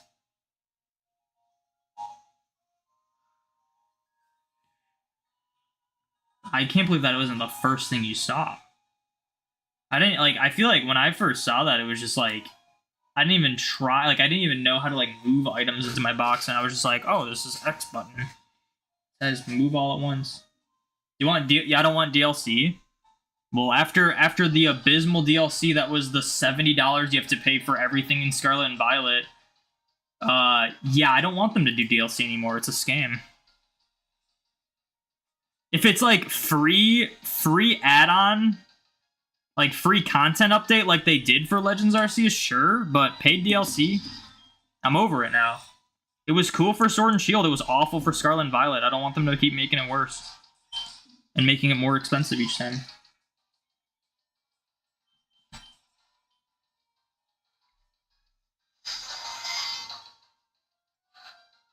Oh yeah, no, there was someone, that was only Adventure Week. They only do that crazy buff for the Pokestops for Adventure Week.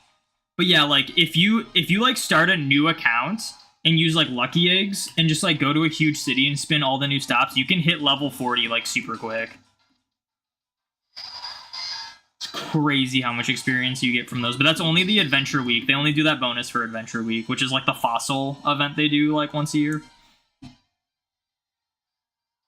How did I get to Mew Island? I did a bunch of glitches, like Pomeg Berry glitch and whatnot, to unlock it.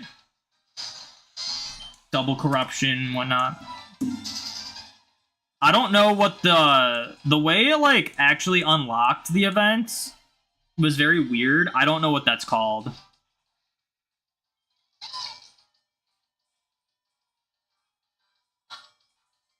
I needed to explain that take. I already did.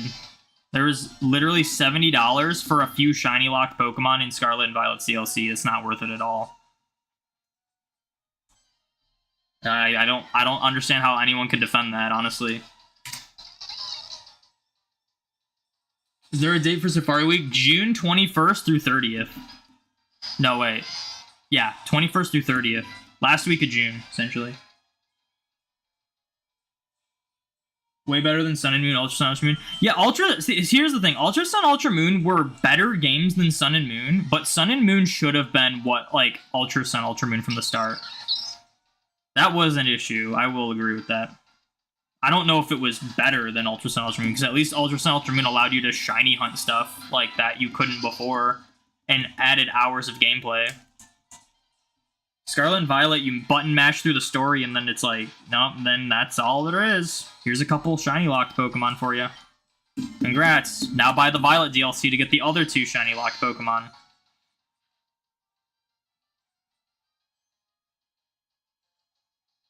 That sucks about that it's the same week as Elden Ring DLC, so choices. I think the thing is obviously clear. First of all, I've never played Elden Ring, so...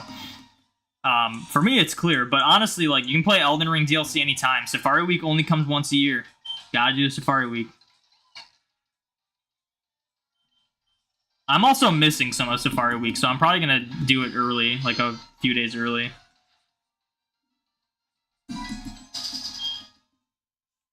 I know the researches don't expire, but you can spend a little money here and there and speed up the process so greatly when you're biting. Kind of a sucker, though.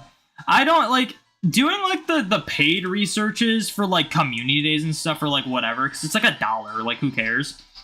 But, like, when they start doing, like, the $8 tickets for, like, a pose and then, like, an encounter with a Pokemon that's, like, not going to be good, I'm not doing that. Like, I didn't buy the Keldeo research. I didn't buy the Zarude research. Those were wastes. If they were shiny, I would have bought them, but no. Even if you paid for the DLC, locked some legendaries behind Nintendo Online. Really? I didn't even know that. I didn't do. I'm guessing you're talking about the returning legendaries.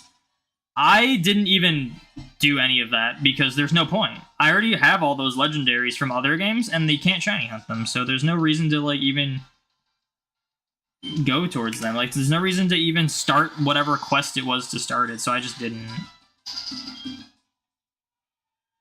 You would have paid $30 for Poiple hunts and all the Ultra Wormhole hunts. Ultra Sun and Moon story is basically worse than the original because they butcher Lucifer's entire plot. I've heard that. I kind of disagree. I agree with the sense of like they butchered Luzamine's thing, but I don't think the story overall was worse.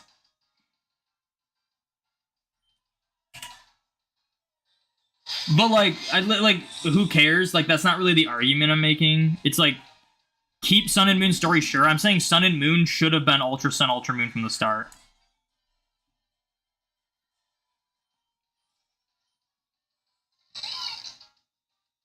Because a lot of it was the same, but there were a bunch of new features that were added that should have just been in Sun and Moon, you know? You think you'll do Safari Week this year? Good luck. Safari Week's great. It sucks when you fail a shiny that you don't have, but it's like, it's still fun. Doing an artillery outbreak, wish you luck. Good luck.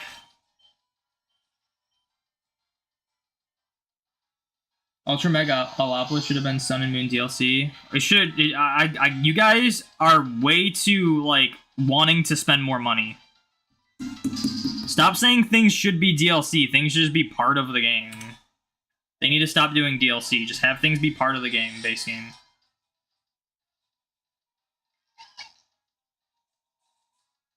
Shiny Keldeo Zuri for $8 would have been steal. I would have paid for that, but they weren't shiny, so it's like, who cares? I don't. And it's been over 2 years, and they still haven't released Keldeo for free. It's so sad. I'm missing one Pokemon for my Unova Dex, and it's Keldeo. It's like stuff like that just makes me never want to touch Go. Like, why would I waste my time playing this game where it's like literally impossible to get the things you want without paying? And even when you do pay, you don't really get anything great. When you can just play main series and just like go for a lot of other things.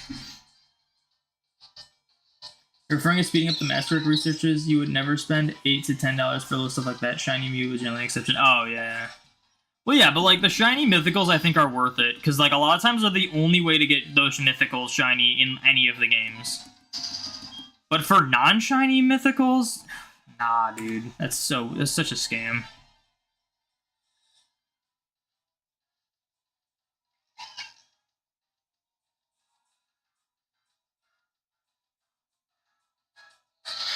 Go Shiny's not valid. If that's your take, then you should say main series shinies aren't valid. Because main series shinies are now easier to get than Go Shinies, so I guess keep that in mind. Scarlet and Violet shinies are way easier to get than Go Shinies. So if you think Go Shinies are invalid, you think all shinies are invalid at this point.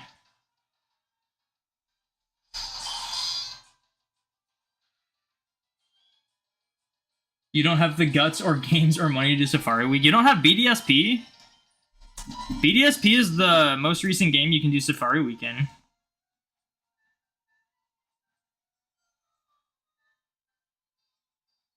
Scarlet and Violet not valid too. Masuda or SR is valid. No, you just have a wild take. No one's gonna agree with you, but by the way, buddy.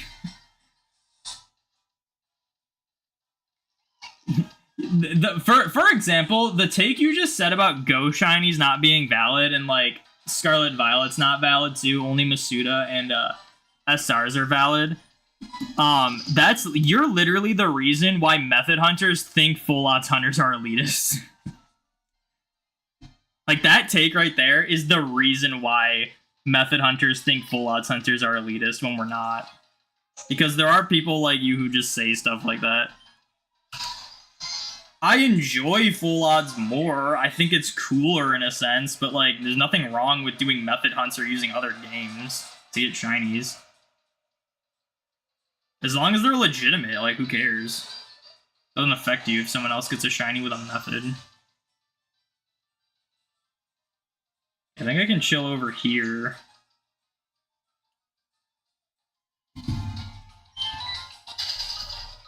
A shiny is a shiny. That's another take that I can't really get behind, because if you're getting shoved down the same duplicate shiny over and over again that you, like, don't want, you're not really going to be happy about it, you know? Say you're hunting for something like shiny in Scarlet and Violet, let's say you're using max odds, and you just phase like 100 times, and like, you're not going to be super thrilled about your 100 phases that are all the same Pokemon you're not going for, you know? So, like, I don't really get behind that. I get behind that more than saying, like, Go shinies aren't valid, though.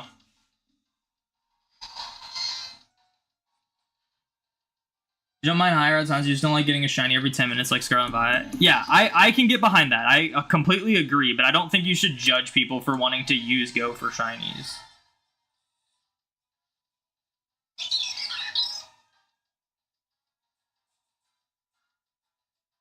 You're genuinely contemplating sending all your Gomons to home and have a Go dex, but that would mean you would have to still go out of your way to collect the missing entries. You can never win with Go. There is a Go dex you can fill out in home in the mobile app, and it doesn't include mythicals, but I've been filling that out. But, like, there's still, like, some stupid things that are just frustrating with Go. Like, Skiddo. Skiddo got released for a Safari Zone, like, overseas last October and has not been released publicly since. And it's like, I just need to catch a Skiddo to send to home, you know? So dumb. Just like stuff like that make me never want to play Go. Just like demotivates. It's like the decisions the company make, like, actively make so many people not want to play Go, and they don't realize it because all they care about is making as much money as possible. Only valid shiny is a single hunted Coliseum Sudowoodo. Is Coliseum, like, super hard to hunt in or is Sudowoodo super hard to hunt in Coliseum? I've never looked into that hunt.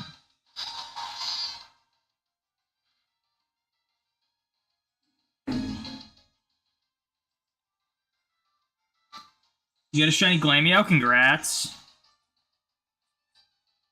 And you're right, you have no idea how many phases Static Alpha Torterra took, and you have a box of Ghastly Haunters. Yeah, like, you know, you're not going to be super thrilled about all those Ghastlies and Haunters, so it's not really like a shiny's a shiny, so it's cool no matter what, you know?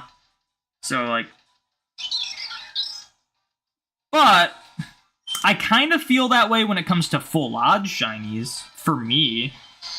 Like, I faced with 5 freaking Nummels for my Torkoal hunts, and I hated it. But, like, looking back, I like having all those Nummels. I think it's cool having, like, all those 1 in 8, 192 shiny Nummels.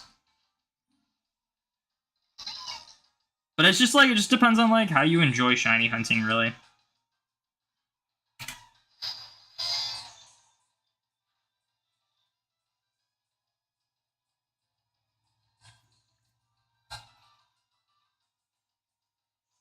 I think using Go for niche shinies is fine, really common. Easy shinies just feel wrong. I get that, but you shouldn't really, like, judge people for it. You know, like just let people do what they want. As long as it's, like, legitimate. I do think a lot of people are really quick to just use Go for shinies when, like, a community happens, as opposed to, like, hunting for the shiny in main series. And to me, it's just, like, I would encourage you to, like, consider hunting the shiny, at least in main series. Like, you don't have to be a full odds hunter, but you can ease your way into, like, shiny hunting.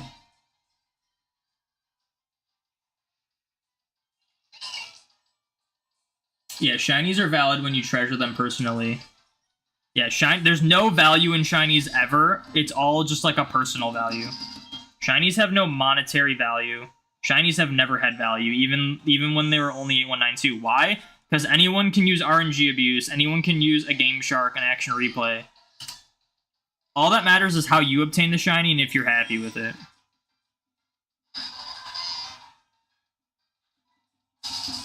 Did I get both genders for those shiny Nummels? Oh, yeah. Not only did I hunt for a full odds Numel in ORAS for like my dream team, but I also got 5 additional Numels for the Torkoal. So I have like the full line plus gender differences plus like an extra 2.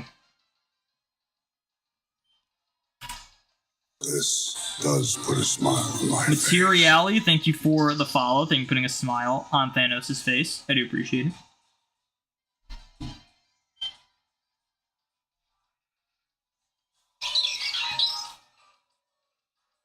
And when people try to crap on your shiny Mew just because it's from Pogo, yeah, I didn't reset up 10,000 times for it, but it honestly feels like you grinded just as hard for it as resetting all the hours of cardio catching Pokemon. So it took a ton of work and dedication. Yeah, like, that's totally fine. For me personally, I just like having full odd shinies for my shiny living decks, and I try to do them as legit as possible. But, as you guys may know, for my Mark challenge, I used the Go Shiny Mew to get the Mightiest Mark for a shiny. Like, still count that for my Mark challenge. It's still legit shiny Mew. You know? Like, there's nothing wrong with that.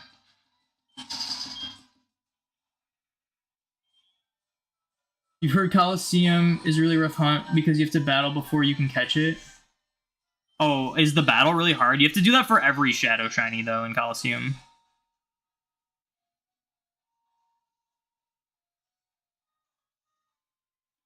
You only have like 175 on the Codex. It's tough when you're that like early on. Like it's to the point where like literally everything you're just like, oh, I gotta catch this and send it to home. Oh, I gotta catch this and send it home. It's like overwhelming. But I'm at a point now where it's really like just stuff that gets released new. It's like, oh, I just gotta catch a couple of these and then send them to home.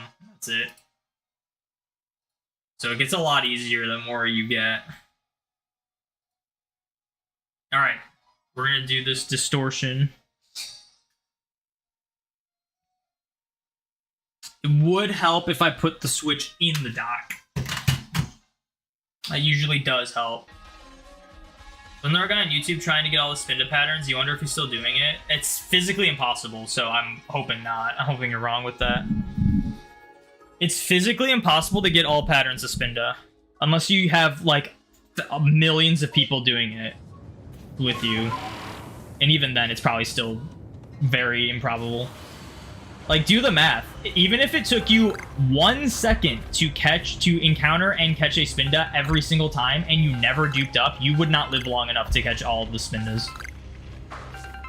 There's also nowhere to put all of them. It's too much storage. So, I hope no one's going for all the Spindas. They will never get it. Even bots will not be able to get all of them.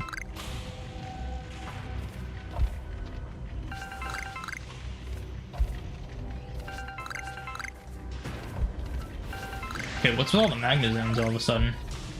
I don't see Magnezone very often, and now I've seen 2 today.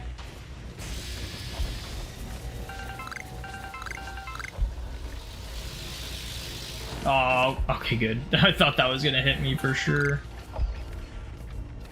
Well, looks like we did not get Alpha Magnemite. Unless this is the same one from before? I don't think it is, though.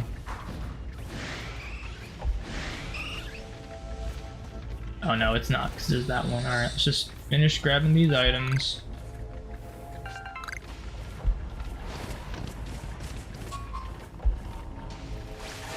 Okay, there's no items in the water when it's this deep.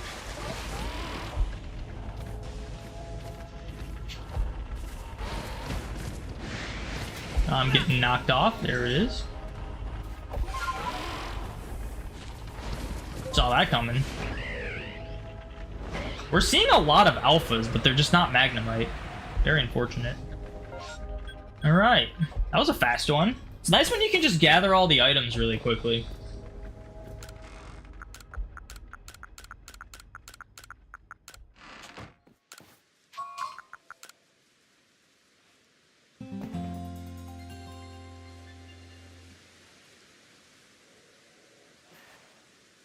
Mightiest Mark actually makes you cry. You got Shiny Mew a few months after it ended. You're so bummed.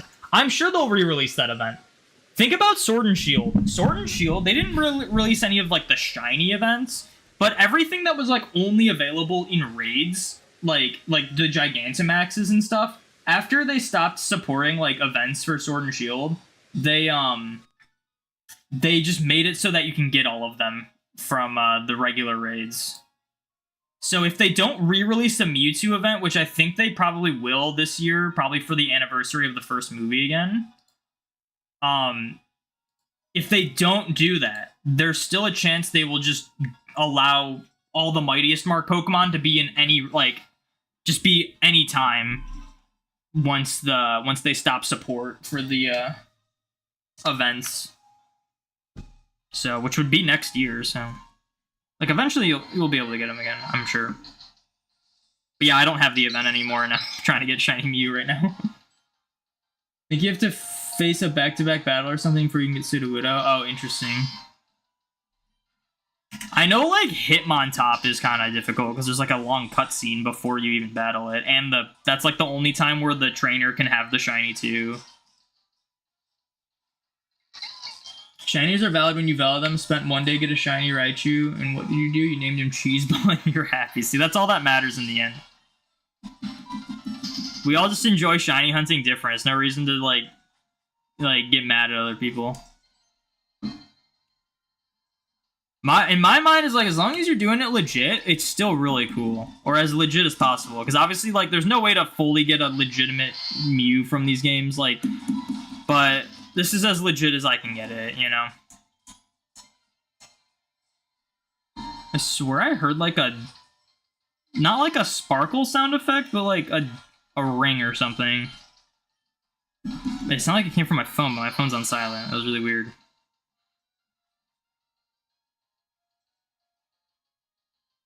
Imagine getting the same pattern, which is more likely. A lot of people get the same pattern Spinda with, like, Emerald's broken RNG. And Ruby Sapphire with dead batteries. You still got the Mewtwo raid in a save of mine that you never touch a fear of accidentally connecting the internet. If you trust me or someone else who has it, your Mew can become mighty still. You could also just, like, plan a meetup or something. That's another thing. Like, if you go to, like, events or something, there could be people that have those events and are local and just like, hey, who wants to do this Mewtwo raid?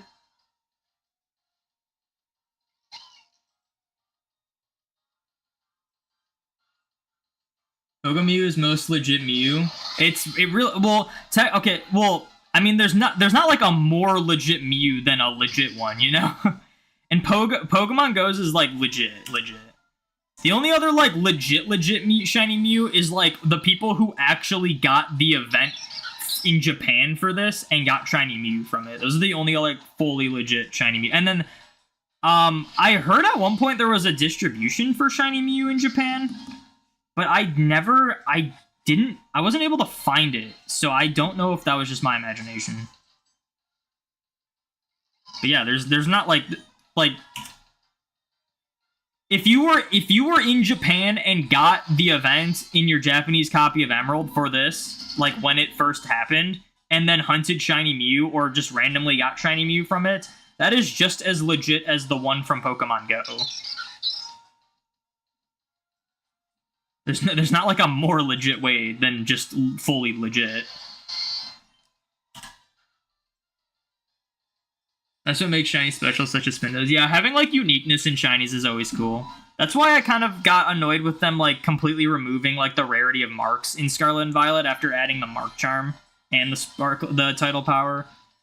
Because what was cool about marks in like Sword and Shield was that even if like no one really like went after them, but, like, you found a shiny and it had, like, a unique mark. Like, that was so cool and unique to you. But now it's, like, literally anyone can get, like, any shiny with any mark with how easy they are in Scarlet and Violet. So it's, like, they don't really hit the same anymore.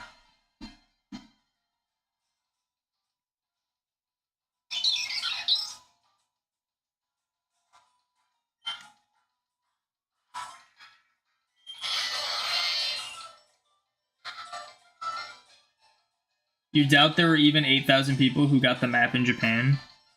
Well, just because 8,000 people didn't get the event doesn't necessarily mean no one could have just randomly gotten it first try. It's always possible.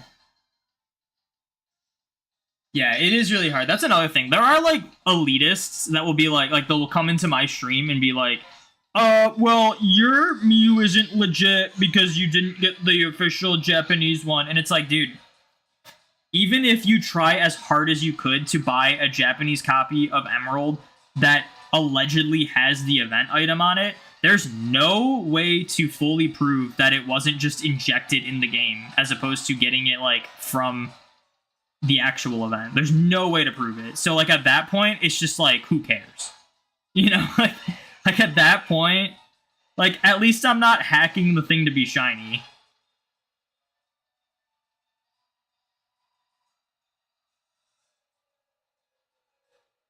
Now we're getting some fast distortions.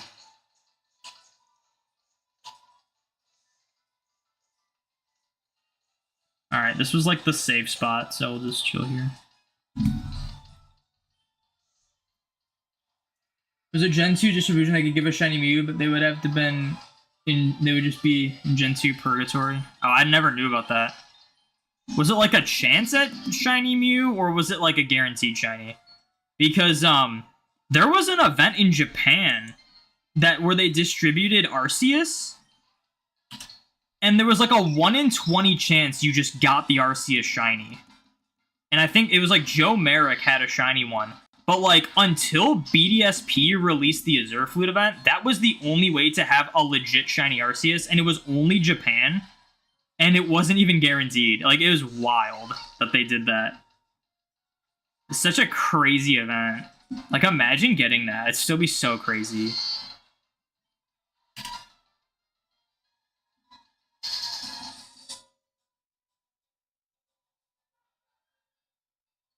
Wasn't Shiny Mew released a couple months ago for Mewtwo raids? No. No. Most people who had those Shiny Mews were from Go.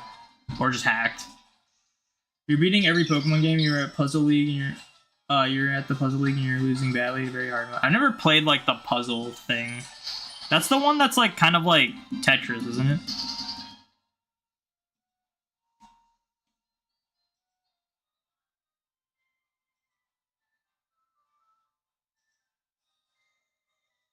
Why is it in Spanish? Because at the time, the only way to get these Mew events without a cheating device was in non-English European copies.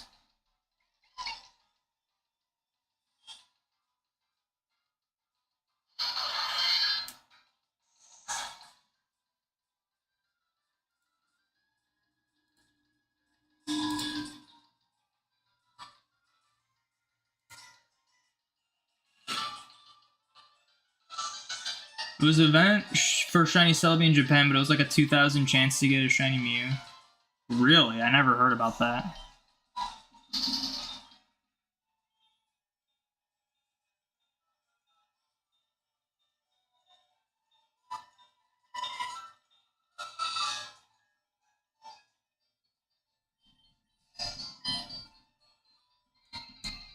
Got Emerald for 150, that was an oof.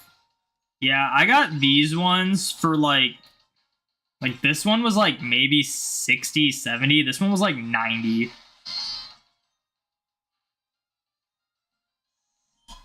It was years ago. Just check Pokemon Go, and lo and behold, there's a flippin' Emolga research. Tetris attack with Pokemon slapped on. Interesting. Yeah, like I've seen like a clip of it, but I've never played it.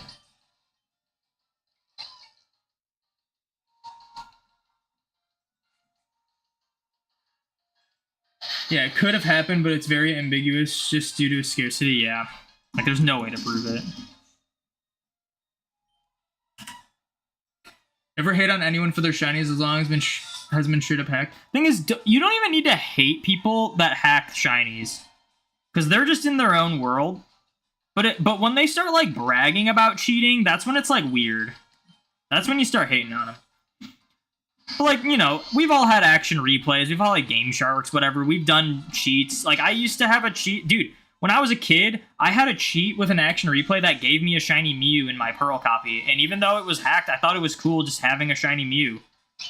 Like, it was just, as a kid, like, we've all done that. There's no reason to hate on people for that. But, like, as soon as, like, you start bragging about hacking stuff in, or being like, LOL, why would you shiny hunt full odds when you can just hack it in, or RNG manipulation? Like, that's when I kind of draw the line, you know?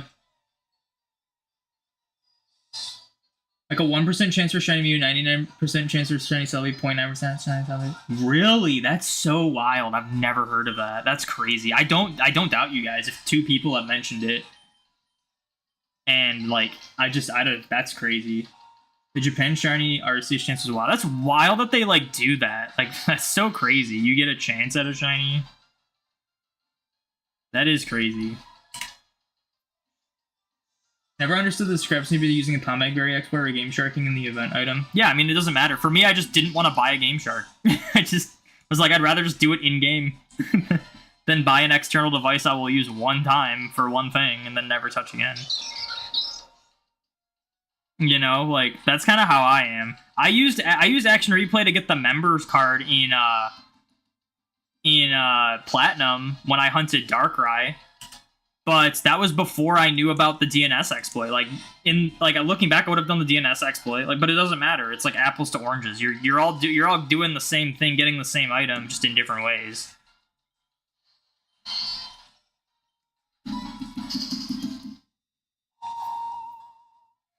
One is internal exploitation, the other is just directly modifying the game. Yeah, like it's really just doing the same thing, just in different ways.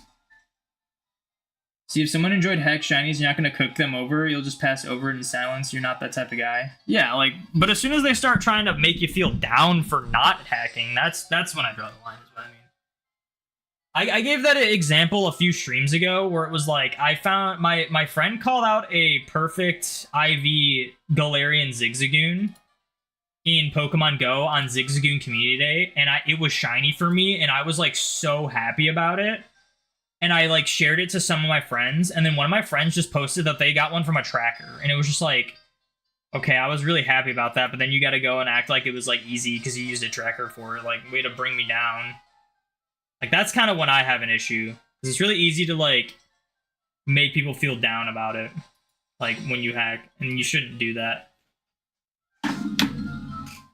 Did I see your DA Ho message? I did not. What was it? I missed it.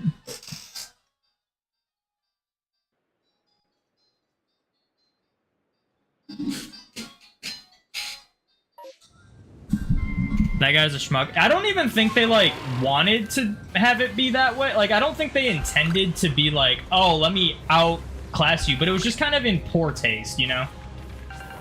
There are times where people will do something that's like not really right, like it's rude, but they like won't see it as that. Like, sometimes things are just in poor taste, and that's something that I would consider in poor taste. Like, I don't think they intended to be like, oh, well, actually, this Shundo is really easy if you use a tracker. I don't think they intended it to be like that.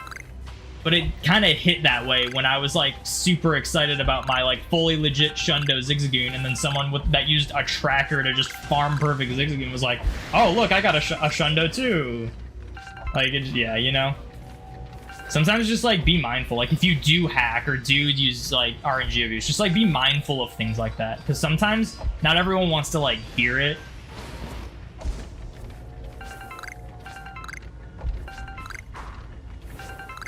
Oh, no Alpha Magnemite again.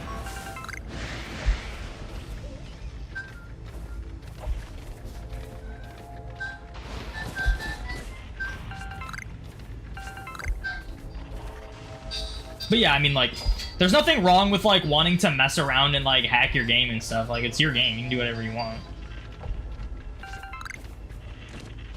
I mean, like, dude, when I was a kid, man, I lived by walk through walls. Walk through walls, unlimited experience, unlimited money. Skin every Pokemon to be shiny temporarily. That was actually, like, one of the default hacks in the Action Replay for, like, Diamond and Pearl, was to just reskin everything to be shiny, but it wasn't permanent. It was literally just, like, everything was just shiny. Like, your Pokemon was shiny, Trainer's Pokemon was shiny, Wild Pokemon was shiny. But then as soon as you, like, took out the Action Replay, like, they all reverted back to normal. It's so funny.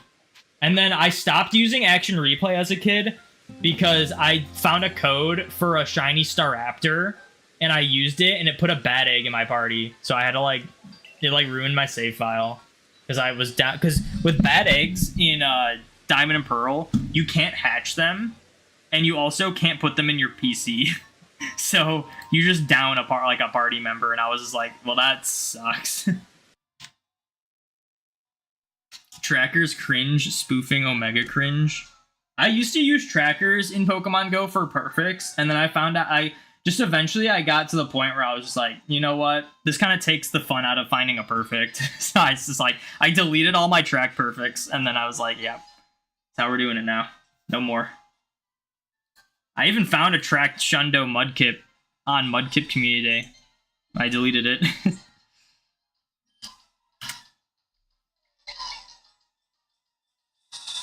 Your DA Ho took 3 years, and you dare someone to tell me it's not a valid shiny.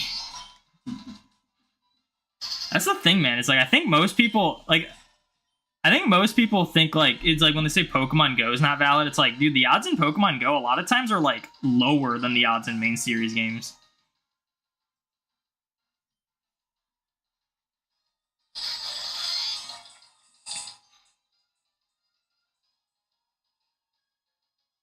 Evan, I don't know if I'm just late to the conversation, but I have answered your message already. I think you've asked that like 3 times. I answered your message about like, why is it in Spanish?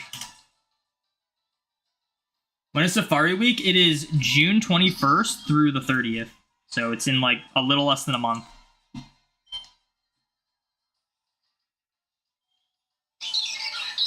What's up, Physics? Welcome in.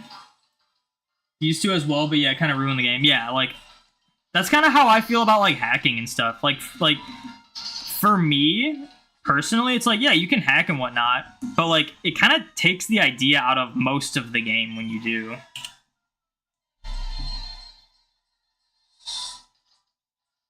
Stupid Fire Chicken refused to be orange. There's 3 MMOs in Legends Arceus, 1 in Obsidian Fields, 1 in Crimson Mines, 1 at Cobalt Coastlands. Where do you go?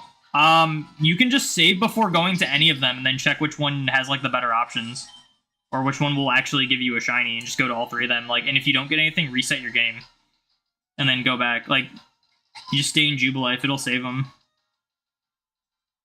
You can check all 3 of them. But I would go to the Mirelands first because of the Spiritomb chance. What's up, Poiple? Welcome in. Hardcore Nuzlocke and Diamond or Pearl, but if Pokemon dies, it turns into a bad egg. Yikes. So you just lose. So you can only have like 5 Pokemon faint before it's in it. Like, there's just like no way to win that, because as soon as like 1 Pokemon faints, you're just overall worse. And then once you get like a couple, it just gets worse and worse the more you like lose Pokemon, until you just have all bad eggs and can't play anymore. Physics? Yeah, there's someone in the Twitch chat named Physics with it's Fizzsic, or Sics.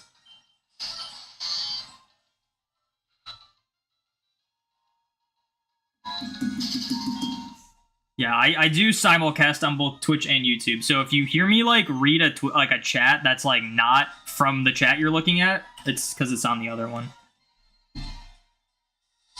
The YouTuber Calm Collecting had ridiculous luck. Recently 5 shinies in 1 stream of DA, including 3 legends. Nice. That's crazy.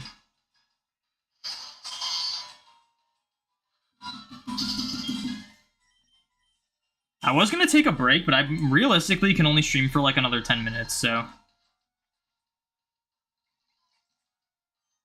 I guess I will not be taking a break. It's okay, though. Last week of June plus pregame weekend. I'm probably going to start my Safari Week a few days early, just because not only do I always pretty much do that, but I'm actually going to be missing like the last 4 days of Safari Week. Like, I'm going to be in a different state for the last like 4 days of Safari Week, so I want to make up for it by doing at least 4 days early. I want to have a good Safari Week this year. I had 1 terrible year, 1 incredible year, and then another terrible year. I want to have another like at least pretty decent year. Your older brother got a legit bad egg in his fire red as a kid. How does that even work? I've never seen a bad egg outside of like using glitches or hacking.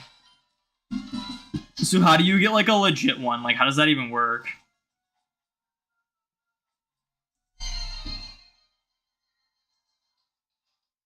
What season I start Fort? As in like Fortnite?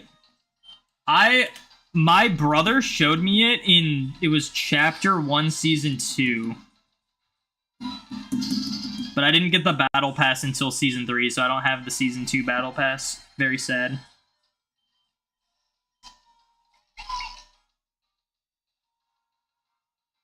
You refreshed the page like 3 times because you didn't see the comments you were replying to. Yeah. Yeah, we simulcast on both YouTube and Twitch, so.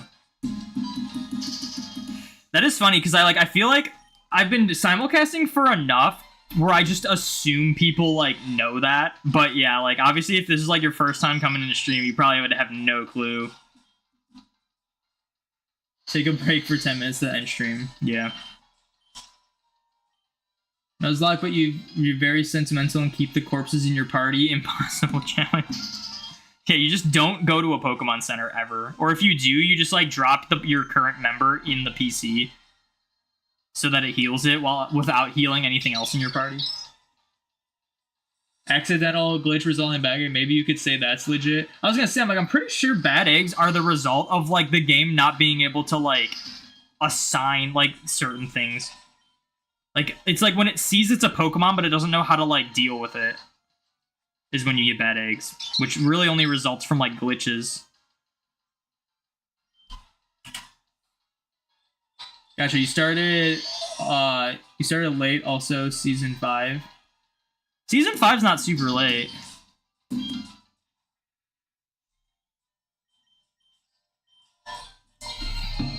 Sometimes I get in waves of Fortnite where I think it's like really fun. I haven't played Fortnite in like over a week just because like, I don't know. I was like out of town and then the new season happened and I was just like, man, I just want to like keep playing Pokemon. I've been trying to fill out a living dex in my Fire Red copy, so I've been doing that.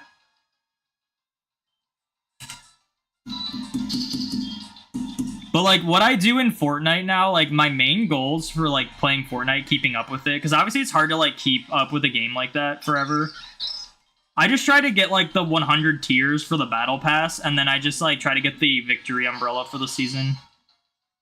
That's really all I try to get. Once I get those, I'm just like, yep, I don't have to keep playing. Like, I don't want to feel like I need to, like, play the game a lot.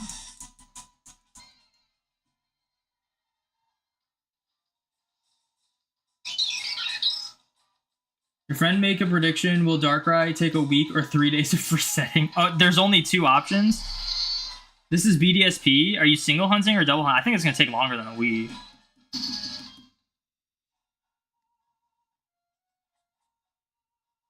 You got to Lavender after Giovanni, caught a Ghastly and Haunter in that order. Healed, saved, turned off the game, and turned back on every mon. His boxes except his first row of boxes were bad eggs. Got to Lavender after Giovanni. So you would have had to use some sort of glitch, right? Because I don't think you can get to... I don't think you can get to Lavender Town after Giovanni. Because that's Celadon, right? I don't think it's possible to get to Celadon before Lavender Town without some sort of, like, glitch or hacking.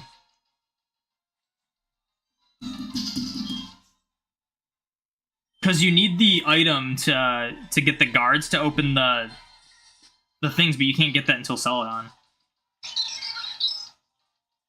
Just after he got the scope, he went back to Lavender. Oh, so there wasn't really any shenanigans? That's weird. Yeah, I don't know how that would happen.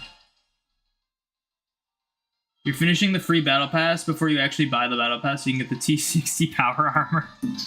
I've never played Fallout, so I don't really have like a sentimental value, but I thought it was so sweet last season they had Korra. I like lost my mind when I saw that.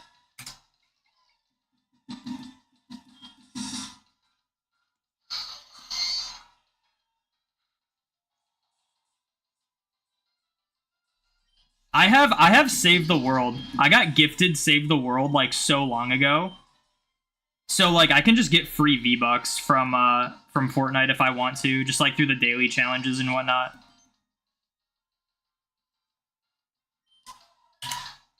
So like I can just buy the battle pass whenever. I kind of hold off unless there's like something cool in the item shop, but yeah, like being able to just get like free V-Bucks whenever is pretty cool. Watching your National Living Dex videos, they're awesome. Nice. I haven't started Gen 8 yet because I'm just kind of doing something on my own time, just like chill. I'm just trying to do a living dex in my Fire Red copy. I have to get the fossil on Ruby the other fossil on Ruby again, and then trade it over. And I gotta do like some breeding and evolutions, and then I'll have like everything except for Latias. I'm missing Latias, but I have a roaming Latias on this file. I just want to wait till I get Mew before catching Latias, because I don't want to mess up this like setup I have with like this Shuppet and the net and whatnot. So I'll have to do that. We gotta get Mew so I can catch Latias. You will say you love your content is actually unique compared to most people who don't have cringe jokes or logic in Pokemon about logic in Pokemon. I do feel like there's a lot of like tropes when it comes to like humor in Pokemon that I'm just not a fan of. And yeah, I can't tell you how many times I've been sent videos of like, oh, things in Pokemon that don't make sense, or like the most infamous one that I think is so annoying is just like, all right, it's Pokemon but inappropriate. Like, dude, that was funny when I was like 8 years old. Like, now it's just like, it's not even clever. It's just like, oh, what if it's Pokemon, but when they get attacked, they like die and there's blood, or like, what if they swear or something? Like, you know, like, it's just, this is not funny at all. It's like,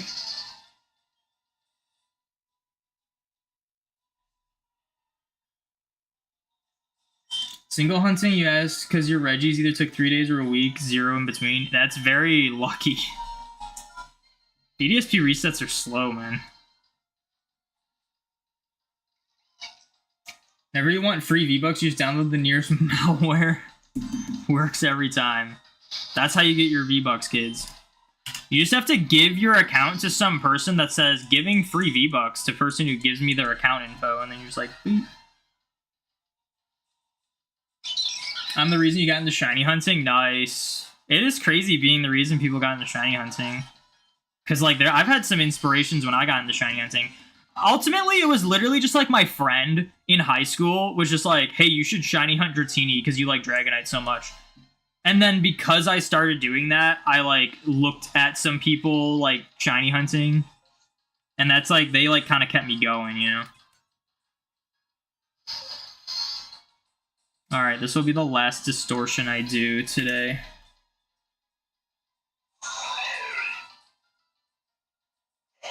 Oh, did this one start? Am I an idiot? Oh my gosh, it started. It's fine. It's fine. It's not like we're gonna miss the stuff, but like, it bothers me that I don't see the text until it's like started, you know? Alright, what are we at? I'm gonna do one more encounter with Bidoof. We're gonna do one more set with Mew. And then we're gonna finish up with this Distortion. And I guess I'll do the whole Distortion, because why not?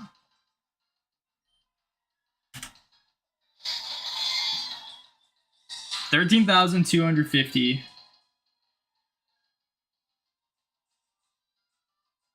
Where did I get the llama? I made it. I made it back in 2018 when Fortnite was like peak, and like I just like made it. I have like an art channel on YouTube, and I just like made stuff based on video games, and I just thought it would be like a good way to get views, which it like did for how small that channel was. It got like a few thousand views, which was pretty cool.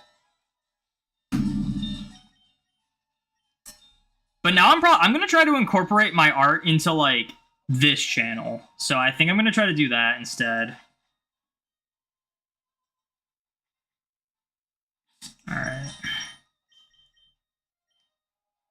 Get these games out of here.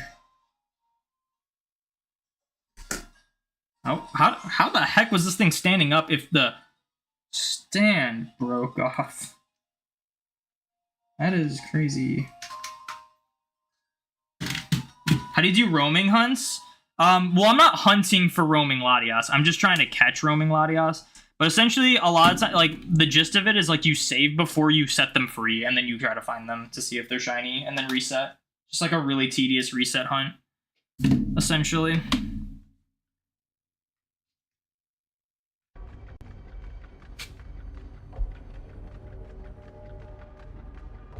We just want the rares, yeah.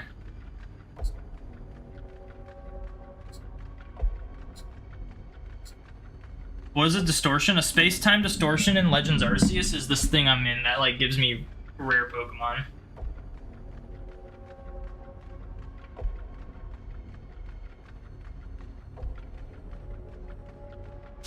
Logic in Pokemon, bro. Ghastly can learn elemental punches. Yeah. Now the worst is when the humor is like, it's crazy how Professor sends out a child to beat the Mafia. Yeah, it's like the same. That's literally anything nowadays. Everything is just regurgitated stuff that you've seen over and over again. All content is nowadays is just like stealing other people's content. Another Alpha Eevee. This does put a smile on my face. Blow Pew, thank you for the follow. Thank you for putting a smile on Thanos' face. I do appreciate it.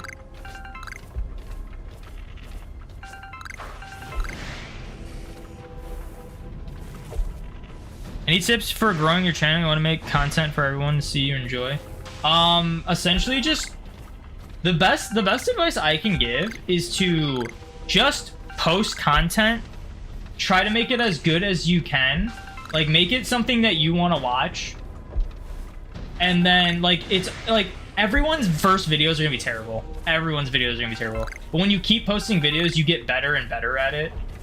And eventually you find your stride. Also, like, watch other YouTubers that you want to make like similar content of and see like what they do, and then also try to be a little more unique. It's kind of a lot, but a lot of times it just comes down to luck. Like, the reason I have as many followers as I do is just really because I got lucky with some of the videos I posted. Like, I just posted something that I thought was cool to share with people, and then some of them just blew up. A lot of them didn't.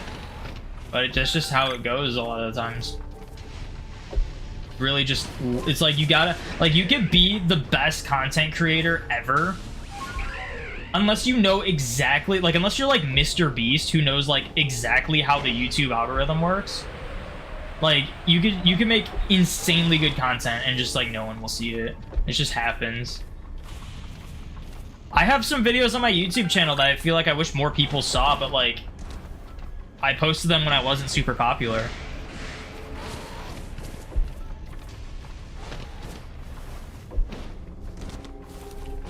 Watch the video of you finding a full odds trap bench. It's over, almost at least. Yeah, the trap bench. I wish I could have been more excited about that trap bench, but I was just kind of like not into shiny hunting in Scarlet and Violet, and it was just like literally that stretch, like that day, I found like 3 full odds shinies. I was just like, dude, shinies are nothing in this game. I'm finding 3 full odds ones without doing anything. You're a bounce. Good luck on the distortion. Thank you for hanging out. We'll say now you're satisfied with your videos, although they're mostly Smash Bros. Montages. Dude, that's another thing, is like I got inspiration in terms of like how I wanted to make videos from people that weren't always like it was some people, like some of the people I got inspiration from weren't even like Pokemon creators. There were just some things that like I would watch and be entertained and be like, I want to make something like this. Sometimes it's hard to do that with like shiny hunting, but you know, you just kind of have to feel what's right. Sometimes you just gotta take chances too. Like, for example, my whole living decks like challenge thing, I wasn't gonna make videos on those.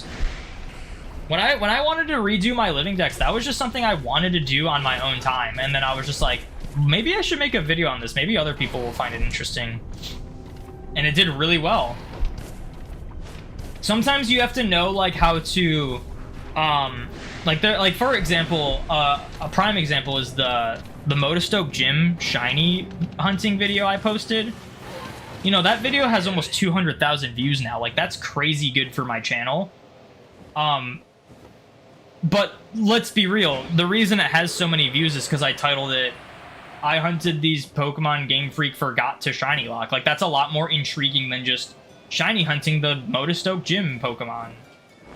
So you gotta like find ways to like make your videos seem more intriguing, more interesting, maybe than they actually are. But I would advise from not clickbaiting. You don't want to like clickbait people.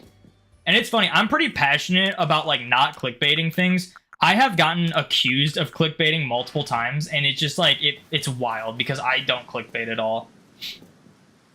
So I would say don't clickbait, but try as hard as you can to make your videos seem like more interesting maybe than it is.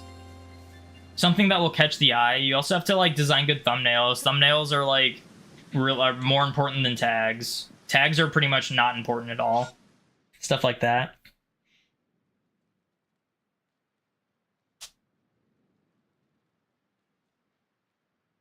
But yeah. Hunting roamers outside Gen 2 requires saving and resetting to before they're released each check. Gen 2, you can release them and reset after each time you encounter them the first. I'm not sure if it's like that. It's like that in Gen 5. Like Gen 5, you release them and then you just like check your decks and also if you're shiny. Platinum was to re-release roamers when they faint, so you can't lock yourself out of roamer hunts in Platinum as long as you don't catch them. Yeah, and it's actually useful for Mesprit. And I guess maybe Cresselia too. For Mesprit, you can do that to not get the cutscene with Rowan every time, which helps. Which I plan to do when I hunt Mesprit. You could be the very best like no one ever was, and no one would see it. You just saw the in Gen 2 typo. Oh, I read it as in the first time. I don't know what you mean by like you release them, you reset after each time you encounter them for the first time. Oh, so wait. It doesn't roll them when you release them? I didn't know that. You just have to like find them. You don't have to release. Interesting. I never knew that. I've like seen people hunt Gen 2 roamers and I never knew that. We stand not clickbaiting. Keep it to click intriguing. Yeah. Yeah, like I got people accuse me. Whoa, there was like one that what was one I posted like, I don't know if it was like recent, but I posted a video where it was like, I'll see if I can find it. It might have been the shiny hunt these Pokemon before bank shuts down thing. It might have been that video. So there was something else. It might have been that. I think it was that video. It was like, so I post this video that says, shiny hunt these Pokemon before bank shuts down. The video in question talks about the Pokemon you should shiny hunt before bank shuts down because they might not be available in future games, like Poipole, like Titanol, like stuff that's like you can't shiny hunt in the Switch game. So if bank shuts down, you won't be able to get them anymore. And I think someone like said I was like clickbaiting that, and I was like, how am I clickbaiting? Literally, like I'm discussing exactly what the video says. Unless they were just like, well, bank isn't shutting down. Like there were people that were like, well, bank isn't shutting down. It's like, that's wishful thinking. Like, yeah, I'm assuming bank shuts down, but I never said it was shutting down next week. Like, it will shut down at some point. It has to. They're not going to keep their servers running forever. They're going to shut it down. It's just really what matters what they do if they're going to shut down that we don't know. Or when they're going to shut it down. We don't know that either. So, yeah. Some people are weird. I've gotten accused for clickbaiting multiple times, but I can literally disprove every accusation. First shiny was a Sableye. Why? You Oblivion winged it and cried for 2 days. First shiny was a Bronzong and Pearl, and you ran away. Then you encountered shiny Pelipper and you ran away. That's funny. Do you still have Bob-omb, the shiny Hisuian Voltorb? Yeah, I do. I don't know if it's in the save file. It might be. Yeah, it's right here. This is my full odds shiny Hisuian Voltorb. The one in my party is an alpha one. But there it is. Maybe they will put the games on Switch eShop when they shut down Pokemon Bank. I hope they don't do that as a way to validate shutting down Bank, because that would make all of my physical copies obsolete in that sense, which I really hope they don't do. Obviously, I want them to put like the games on the eShop or whatever, and as like virtual console, but I hope they don't use that as a way to like validate shutting Bank down, because that'd be terrible. You were 8 and you thought you'd get this green Pokemon later. That's funny. Yeah, I'm gonna end it here. Unfortunately, no full odd shiny today, but you know, hopefully soon I can get Mew before Safari Week. But yeah, thank you to everyone who tuned in, and I will see you